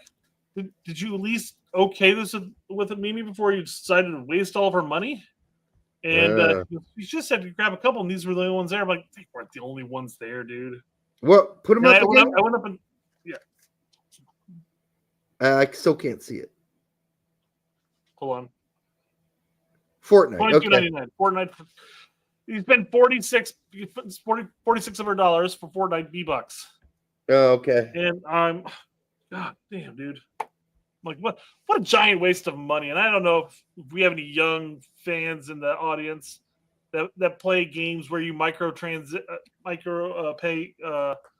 transactions for just getting new shirts and stuff that you wear with your avatars and shit like that. That's all that money is used for. Just different looks in the game. Yeah, I don't know. I want to play Fortnite as a Scorpion from Mortal Kombat. Well, it cost 3,600 V-Bucks. Whoop, got that. What a waste of money. It's all a vampire scheme. All right, so where were we? We were at we were talking about the pros and cons of hitchhiking with Poch. Yeah. So, all right, let's name some pros. Well, I mean, some of them we saw in Jamaica, right? We saw interchangeability of positions, and we were thinking at the time, well, let's see more of that. And then Jedi wasn't with us this particular window, and that went away completely. Just disappeared. So I mean, obviously, Arson is not Jedi. Now, Arson's good enough getting up and down the pitch. Nor is Scally. Yeah. He's not the player that's going to fill in like Jedi was. You know, while Testament moved up and plays, or not Testament moved up, when McKinney moved up and he double teamed with Testament as a duel in that sense. Yeah. The closest thing to the interchangeability that we're going to see from one of our backs, quite frankly, is going to be when Des gets back here. Yes, and Jedi. Yeah, exactly. Scally is a stay-at-home. Des and Jedi are going to be those interchangeable. I can maneuver all the way through the pitch and wiggle around. And that opens up the game, but it doesn't help in that last window that the rest of our team just sucked. Donkey balls. Certainly would have helped to have Des and Jedi to unlock that for sure. Yeah. And they will be theoretically available. So one of the pros is we'll get to finally see that coming forward or going forward with Poch, you would think. And we'll get to see that interchangeability again that we saw versus Jamaica. So the good news is that that's something that Poch has in his pocket, right? Yeah. That's the good news. I think what's going to be interesting in that sense, though, is when Des does come back, does he go with two interchangeable backs, or does he stick with a third center back? If you do, then you're going to three real center backs. The only alternative then you could play if you have both Jedi and Des on there, then you do actually have to play with obviously you'll have your two center backs, and then you play with your double pivot at that point, your defensive double pivot. Oh, so you're saying play a back four? If you played a back four, yes. Yeah, I don't think that's going to happen. I mean, in the end, the only difference would be is somebody like Adams would pinch back a bit when we're in the attack. And you still have your three center backs at that point. Maybe. It's a him problem to decide, I guess, how he's going to play that. Yeah. I mean, certainly one of the cons of just analyzing this is that hard to say what he's going to do. Because we didn't see some of what we saw coming. I didn't think that Luna would be picked for the team at all. And then he was picked, which was happy. I was happy about that, but I didn't think that he would be picked. And then he was. It's good news. There were lots of things I'm getting wrong with Poch because I simply don't know him well enough. And he's got a lot of tricks in his bag. So, however, what we saw versus Canada and Panama were also some cons. And that was especially bringing in McGlynn and not bringing in Luna or Reyna during the Panama game. That seems like mismanagement of the situation. It's the same argument I had with Berhalter, quite frankly. Mid-game management. Well, the end game there. Mid-game, even. I mean, he said, "Hey, Testman, you got to get up on the pitch more. You can't sit back like you were doing that first half." And he did that, and then he brought McGlynn in, regardless of the fact that our issue was really out on the wing. And we needed a goal. We had no creative force playing in that match, so we needed to bring somebody in with creative force, Luna or Reyna. I don't care who. Bring one of them in. Bring both of them in. I don't care. John brings up an argument here too. Like Pulisic isn't a 10. Well, if he isn't, maybe, and I agree, I'd rather see him out wide, but people keep playing him there. So, well, he's quick with the ball. He makes decisions. He'll distribute the ball when he knows he has other players that he doesn't have to play hero ball. So, like when he's with AC Milan, he doesn't have to play hero ball. He just got done playing CAM for AC Milan a couple games ago, so it's like they'll stuff him in there too. It doesn't mean it's a good solution, especially when the other team's packing up the middle and playing tight like Panama did against us. He's got no room to maneuver. Whereas if he's out wide, he can at least run at people. So I'd agree. I'm not saying he can't ever play CAM, but if the other opposition's going to clog up the middle, you can't play him at CAM. Yeah. Unless you're allowing him to interchange a lot more, which he didn't really do a whole lot of, not as much of, like he did versus Jamaica. We saw him all over the fucking pitch, right? Well, versus Panama and Canada, he was more kind of like stuck in the middle somewhere. Wasn't good. Yeah. Both teams, you needed a more creative force, which still boggles my mind why Luna was played out wide right. I mean, I know he started out left, but then he spent like 90% of the game out wide right. It seemed like. Why was he out wide? I mean, he was fine. He collected the ball, and he still did a lot of change of play or change of point of play. Switched it over to the way roll. It's just we needed that in the middle of the pitch. That creative force. I mean, another control the ball that's going to look for that quick distribution out because Pulisic was not distributing the ball, and that's the problem when he plays hero ball. He holds on for too long, gets dispossessed or fouled. Yep. Another con, just the overall 60 that he picked. Not good. Left out some important guys that could have made a difference. I think the biggest one be Haji Wright being left off. Short-sighted.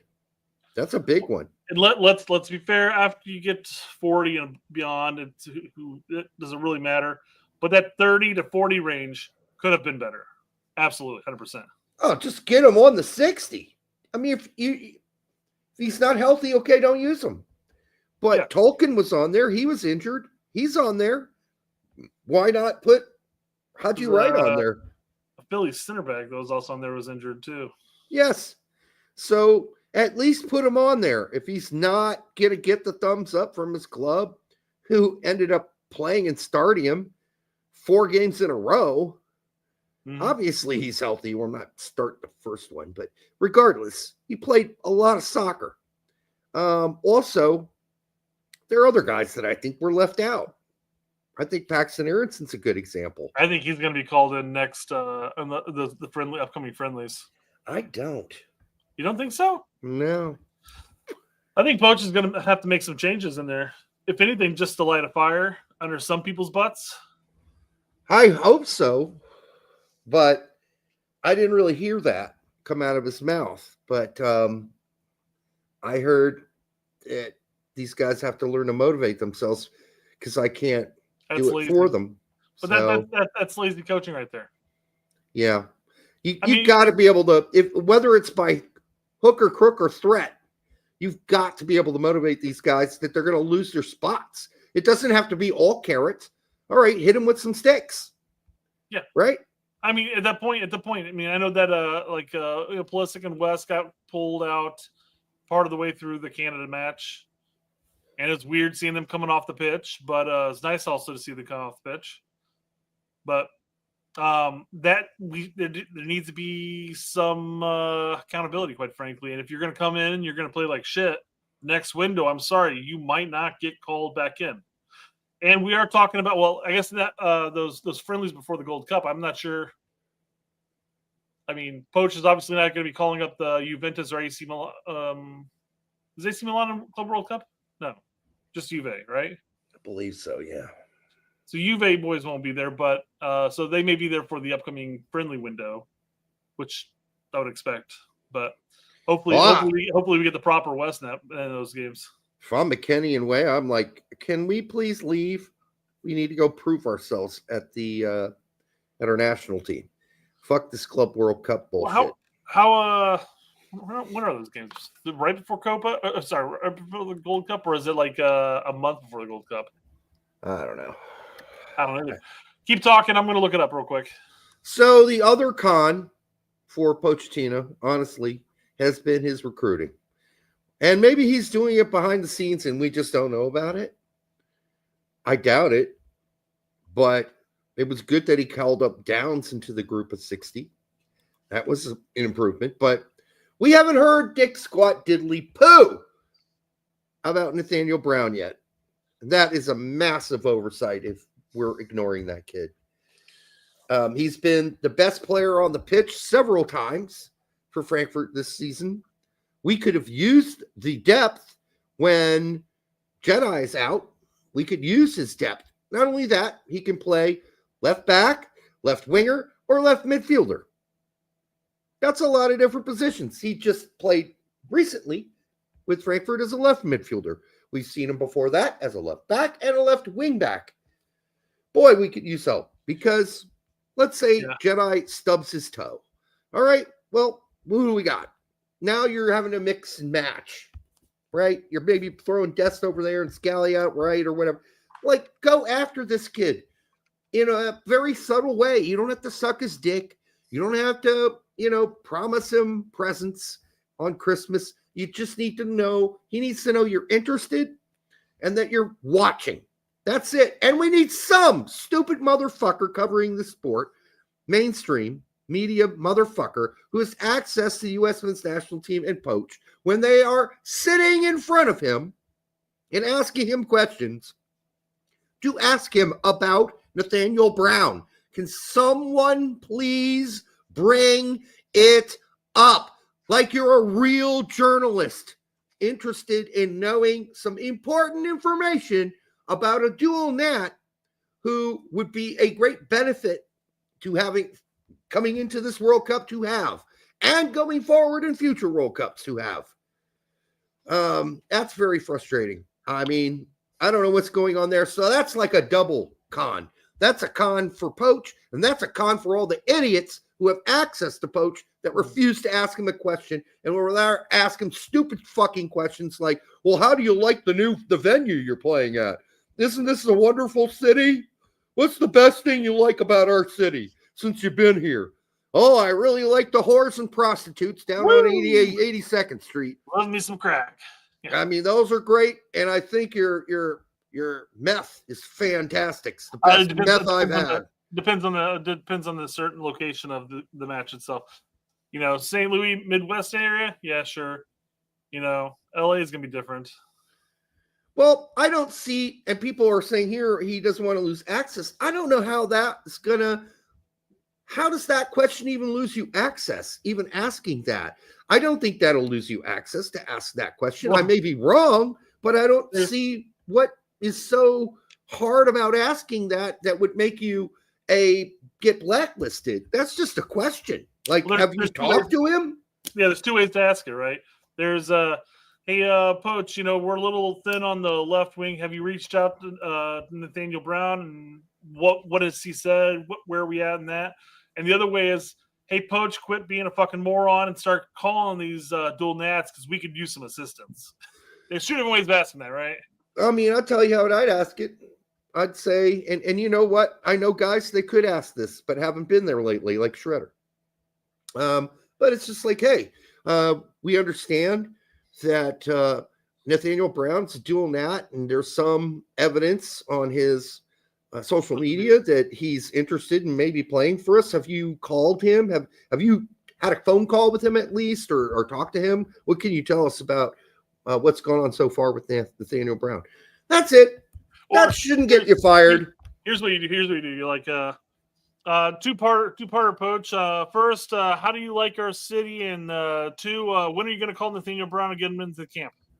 Yeah, if another motherfucker journalists ask about how any of ask the players or ask the coach how much they love the venue they've been training in and the city they are visiting, I will personally try to fly in or find you and punch you in the face. I am so sick of those stupid fucking questions. Nobody cares about your stupid venue or your stupid fucking city. They are here to watch the U.S. Men's National Team, and that's their interest. That's why anybody at all would be interviewing Poch. They want to know what's going on with the team. They don't care about his favorite hamburger or how much he likes St. Louis or whatever idiot city they're in. No one cares. Hey, Poch, and it's your first time visiting our great city of Cincinnati. Have you tried our chili? He should say, fuck your chili. I'm not here for chili. I'm here for the U.S. men's national team. Next question. You got a question about soccer and this team? Ask it. If you don't, go fuck yourself. Get out of here now. I'm not answering any question about how great your city is and what the best restaurant is and how well trimmed your practice fields are and the facilities. Fuck all that shit. That's all peripheral garbage. Yet no one has had any sense, any bottom line fucking common sense to go, there's a really great player at Frankfurt who hasn't been contacted. Maybe I should ask. Maybe he has been contacted. Let me ask that. Or Henri Chase. Now, granted, Henri Chase has been injured now for like a month straight. I get it.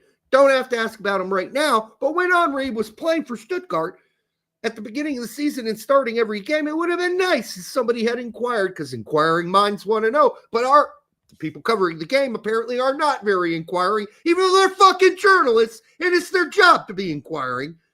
Didn't even inquire about him either when he was healthy and playing and starting for one of the best teams in the Bundesliga. To me, that's tantamount to a firing.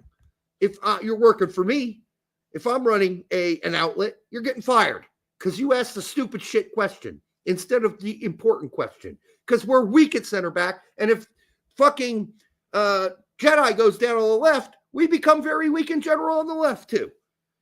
So I don't know. It's time for people to start getting serious. This is not a joke. I've got only a handful of World Cups left in my life, Brett. Yeah. All right. I'm 53 years old. Poch said that this team could win the World Cup. Yeah, in 5 to 10 years, and that's bullshit. That's shit he shouldn't be talking about. If somebody asks you, well, what about the future? What do you think about the United States? You say, listen, a lot of potential in this country. I don't know when it's going to be, but at some point, it's possible for us to really compete for the World Cup. Compete. You don't say we can win it in 5 to 10 years. It's another con. Shut the fuck up. Quit blowing smoke up her ass. You know that's not true, and there's nothing currently going on that would make that change. Period. Yeah. Sorry, Edgar, I forgot to come back to this when I said I was going to come right back to it. Thank you, Edgar. For $4.99 says, we lose one Nations League, and you have so many, quote unquote, why is the U.S. really bad at soccer videos coming out of nowhere? For fuck's sake, everyone loves to hate on us. Yeah, we're not really bad at soccer. We're kind of like average, right? We're average with the potential to be very good, and we've seen us be good. So it's not very bad too. It's not like we're the fucking Cayman Islands or we're Fiji, all right, playing soccer. This is ridiculous. So yeah, I've seen some of those videos. Why we suck at soccer. And it's like, okay, we suck again. we don't suck at it. We're not in the top sphere. We're not in the upper hemisphere of the best soccer teams in the world. We're not Argentina. We're not Brazil.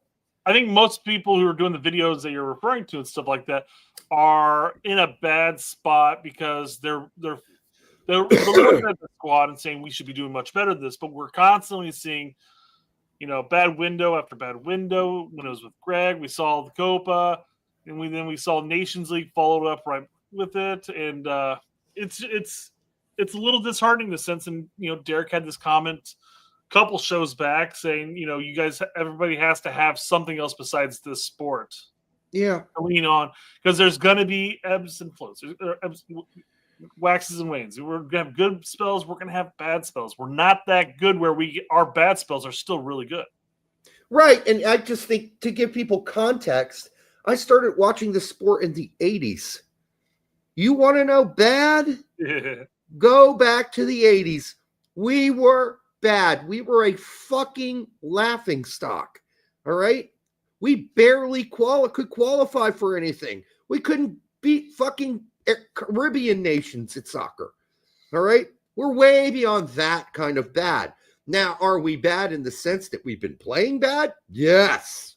We are bad in that sense for sure. But on the grand scheme of things, and yes, did we just lose to Trinidad and Tobago before the World Cup before this? Yeah, that was bad. But again, in the general scheme of things, we're not that kind of bad generally, and we shouldn't be. Are we playing bad now? Yes, we are. And is it disheartening? Yes. And that's why you need to be invested in something else than this team in your life. And I feel like some people aren't. And so when they go south on this, they go way south. Yeah. Like now the sky is falling. We're all going to die. You know, I hear David Bowie's song, 5 years in my head. We got 5 years left in our lives or left in our eyes or whatever it is. Like we're not all going to die in 5 years. We're not going to die. Well, some of us will, but not all of us. So, yeah, we're bad right now. We're bad, but we're not Dominican Republic bad. We're frustrating, is what we are. Right. We're playing poorly, but then again, there's windows of us playing well, and then there's windows of us playing poorly. We don't have the consistency to just be a dominant force regardless. We need to show up every window, and I will say, Poch is at least taking. It seems like taking one of the pros I would give him is that the camps, the training sessions, and stuff like that is definitely more of a professional setting in sense. The players even talked about how they have to come in here and they have to work harder than they did prior, with Greg and stuff like that. You mean going to the zoo? Yeah. Or they're not going to They're not going to Gettysburg. Yeah. Yeah, and drawing parallels between the sacrifice the soldiers at Gettysburg made, and literally, this was the parallel they drew, and the sacrifice you need to make as a U.S. men's national team player. What? Those are completely crazy things to even bring up as an equivalent. And maybe even if you're not saying they're equivalent, which they certainly aren't, one's life or death. The other one's a fucking sport. Come on. Mm-hmm. All right. So, real quick, we talked about this, and I went and looked some of the dates for the upcoming friendlies in the Club World Cup and Gold Cup. Find out where they're all kind of intersecting. So the upcoming friendlies are on the 7th and 10th. Okay. The Gold Cup is June 28th through July 6th. No. That's knockout stages. Hold on. June 14th. Is the first day for Gold Cup. What's the last day for Club World Cup? The Club World Cup starts on June 14th as well. Okay, so yeah, they're totally overlapping. Yeah. So the friendlies are literally days before Gold Cup starts and Club World Cup. So we're not gonna have Weah, we're not gonna have McKinney. We may or may not have Gio. Maybe. Doubtful. We don't know. Unless Juve drops them off their roster for Club World Cup. Well, unless they asked to be released to the Gold Cup team. Oh, that's not going to happen. I don't think so. Probably not. The Club World Cup has a shit ton of money invested into it now. So I get it, but all right, I get that. But if Way and McKennie are playing for Juve, nobody's losing any sleep watching the Club World Cup. Nobody cares if they're not there. Nobody cares. Oh, I agree. So, well, I mean, some people may care, but still. I don't know who. Juve? They care? Yeah. I don't think so. Regardless, I mean, Poch even came out and said that this was our chance to really evaluate Gio because he's not going to be available for us for the Gold Cup. Which, well, that's presumptuous of him. Very presumptuous. Only giving him 10 minutes to evaluate him is rough, too. But yes. Yeah, so I would just assume Club World Cup guys are completely non-existent for the upcoming window. I'm not going to assume that. I'm going to assume that there is a chance that Reyna can talk himself out of not playing in the Club World Cup. No, that's fair. I think that's a possibility because, one, I think Dortmund's actively going to be looking for a sale this summer. Yep. and they're not going to be playing them much during the Club World Cup. So what's the point of even doing that? Just go active and say, hey, you want to go play for U.S.? Go play for U.S. I can see that one. I don't see the Juve boys. Yeah, I guess it depends on how big of a stink you raise. Neither of them are going to give a stink. Are you kidding me? Probably not. That's not going to happen. But after the way we just played, you'd think all of them would be like, please give me another chance with Poch. That was so embarrassing. So anyhow, I don't know. We'll see. All right. Well, that's about all we got, right?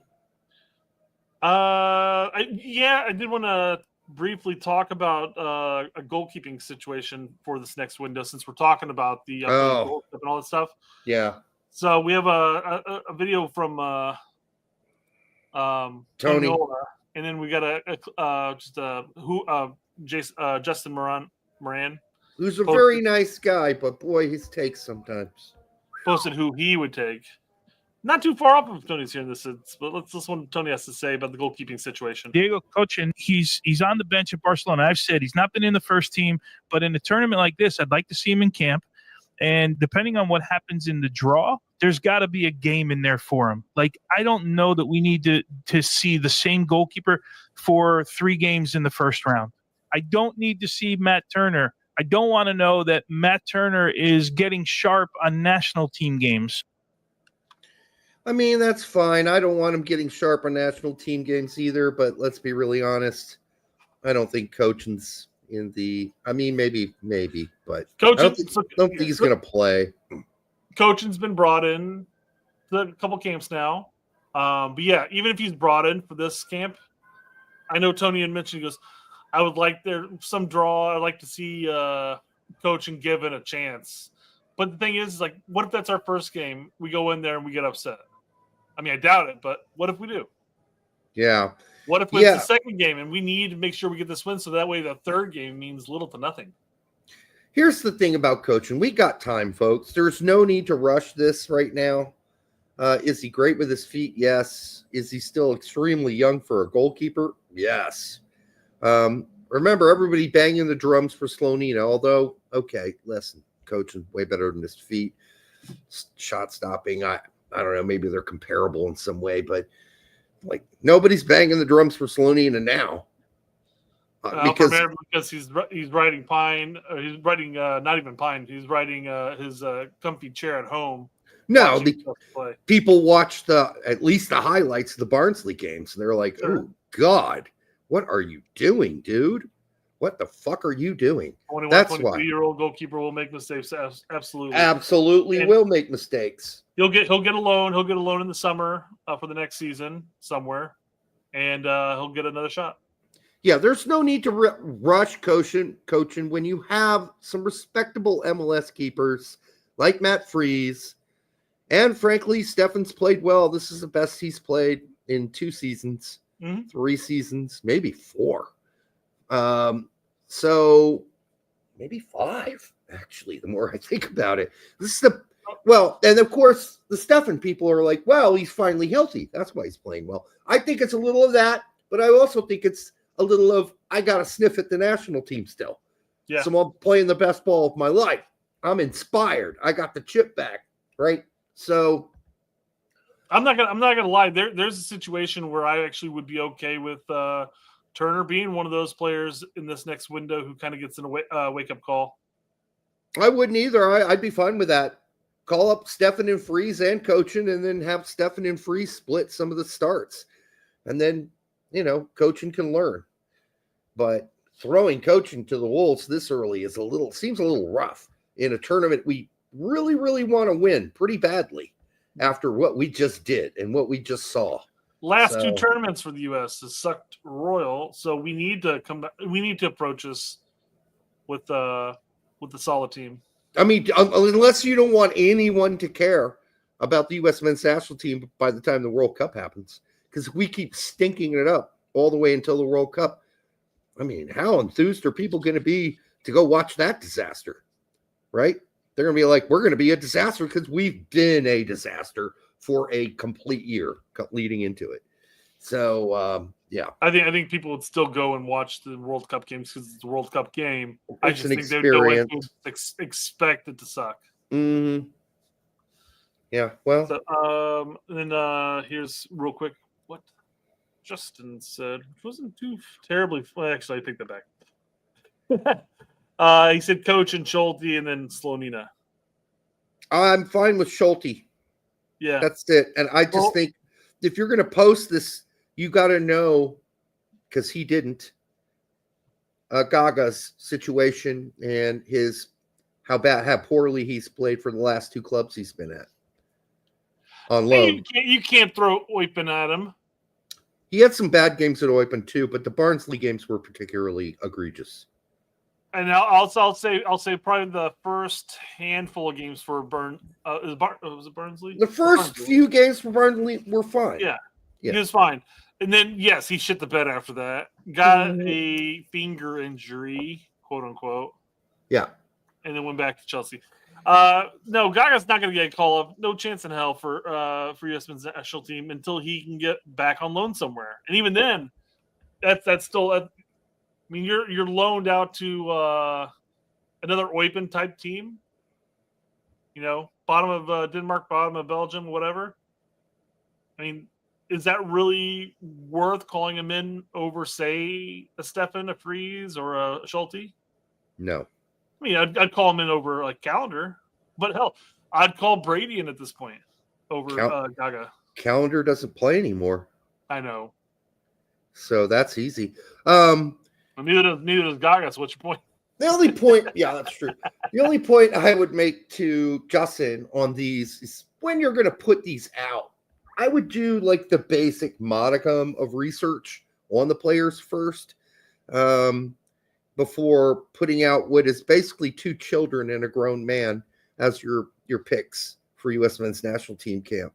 19 and 20. 24 is still a young man, the goalkeeper. Yeah, and he's pretty young for a goalkeeper too. But 19 and 20 is infancy goalkeeper age. So, you got to know Slonina's been poor. You got to know that. Otherwise, people are going to have to inform you of that, which they did. I'll come back to the super in just a sec, but Justin's a good guy, so I'm not criticizing you as a person. You're a good person. So neither does Turner. What's that? Neither Turner for what? Calendar doesn't play, neither does Gaga, but neither does Turner. Correct. But kind of worse. Like if you're saying, well, I'm the second string keeper for Crystal Palace, people are like, oh, that's it's not great, but it's not bad. And you say I'm the second string keeper for Orlando, or I'm the second string keeper for Miami. People are like, really? Ugh. Well, and that's the other thing. Obviously, that you can sit there and say, like, well, match fitness is one thing, but was it the Donovan and Howard clip that we played the other day, where it's like, hey, if you're on a game day roster for a club, even if you don't play, you're fit. You're fit to play generally, but keepers may not different. Be the sharpest. Yeah, I agree. But I mean, still getting the training, still getting the development in that sense. But yeah, I understand a game experience trumps most of anything.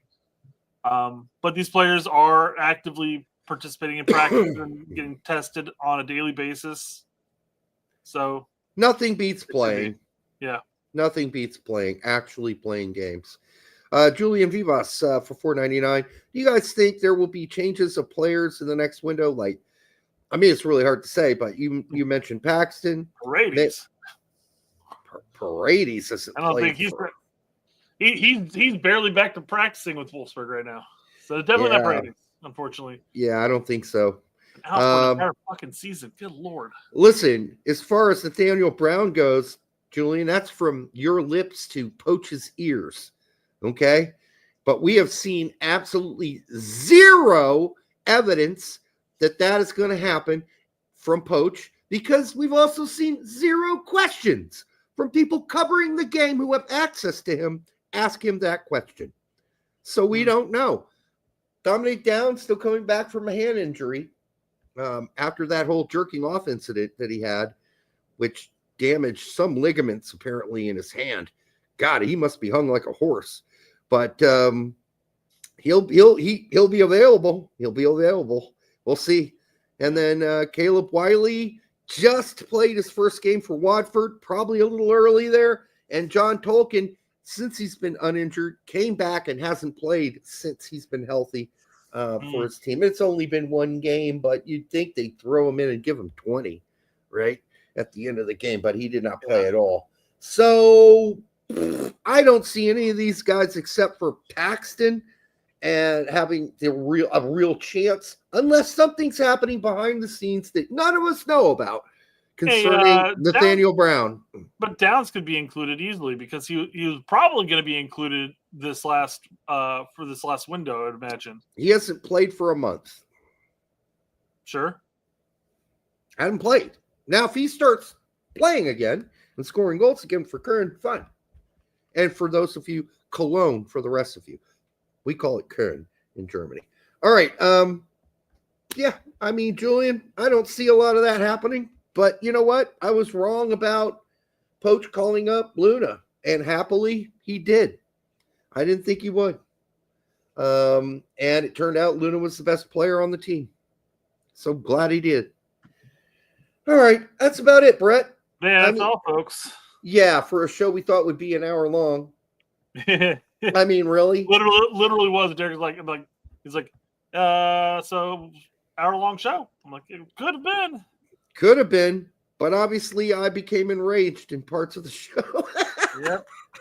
We'll just pull that promotion relegation segment out, and that'll be one of our videos we'll post. Oh, yeah, that's going to be real popular. I guess it is kind of popular right now. A lot of people talking about PNR. I had a conversation with the guy today about it, actually, because talked about I'd like to have my club, the team that I helped bring to Indy, have a chance to get to the top league. Somebody's like, well, just pay the expansion fee and you're fine. I'm like, well, I don't want to spend $500 million on an expansion fee. I'd rather just pay whatever USL is going to offer and then work my way up there. There you go. Yeah. All right. We'll be back Monday. Hopefully there's a big, good weekend full of games that are enjoyable to actually watch. That is always the challenge. There have been a lot of piss poor games that I've been forced to watch. Forced because I need to know what's going on, and forced because we do a show and I need to know what's going on. Hopefully they're better. Also, if your stepsister starts posting on social media that you're a bad boyfriend because you don't cater to her every maneuver and her every wish, and that you're not doing things she doesn't tell you. She doesn't even disrespected. She feels disrespected because you're not doing things she hasn't even asked you to do. I think you need to kind of have a sit down with her and talk about that. First of all, posting on social media, you need to tell her it's completely unacceptable because your relationship, first of all, is supposed to be a secret. Nobody actually knows that you two are getting it on. So that kind of blows the cover on that, doesn't it?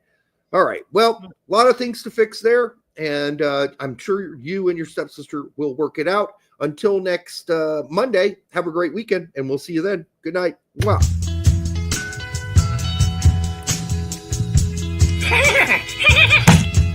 That hurt.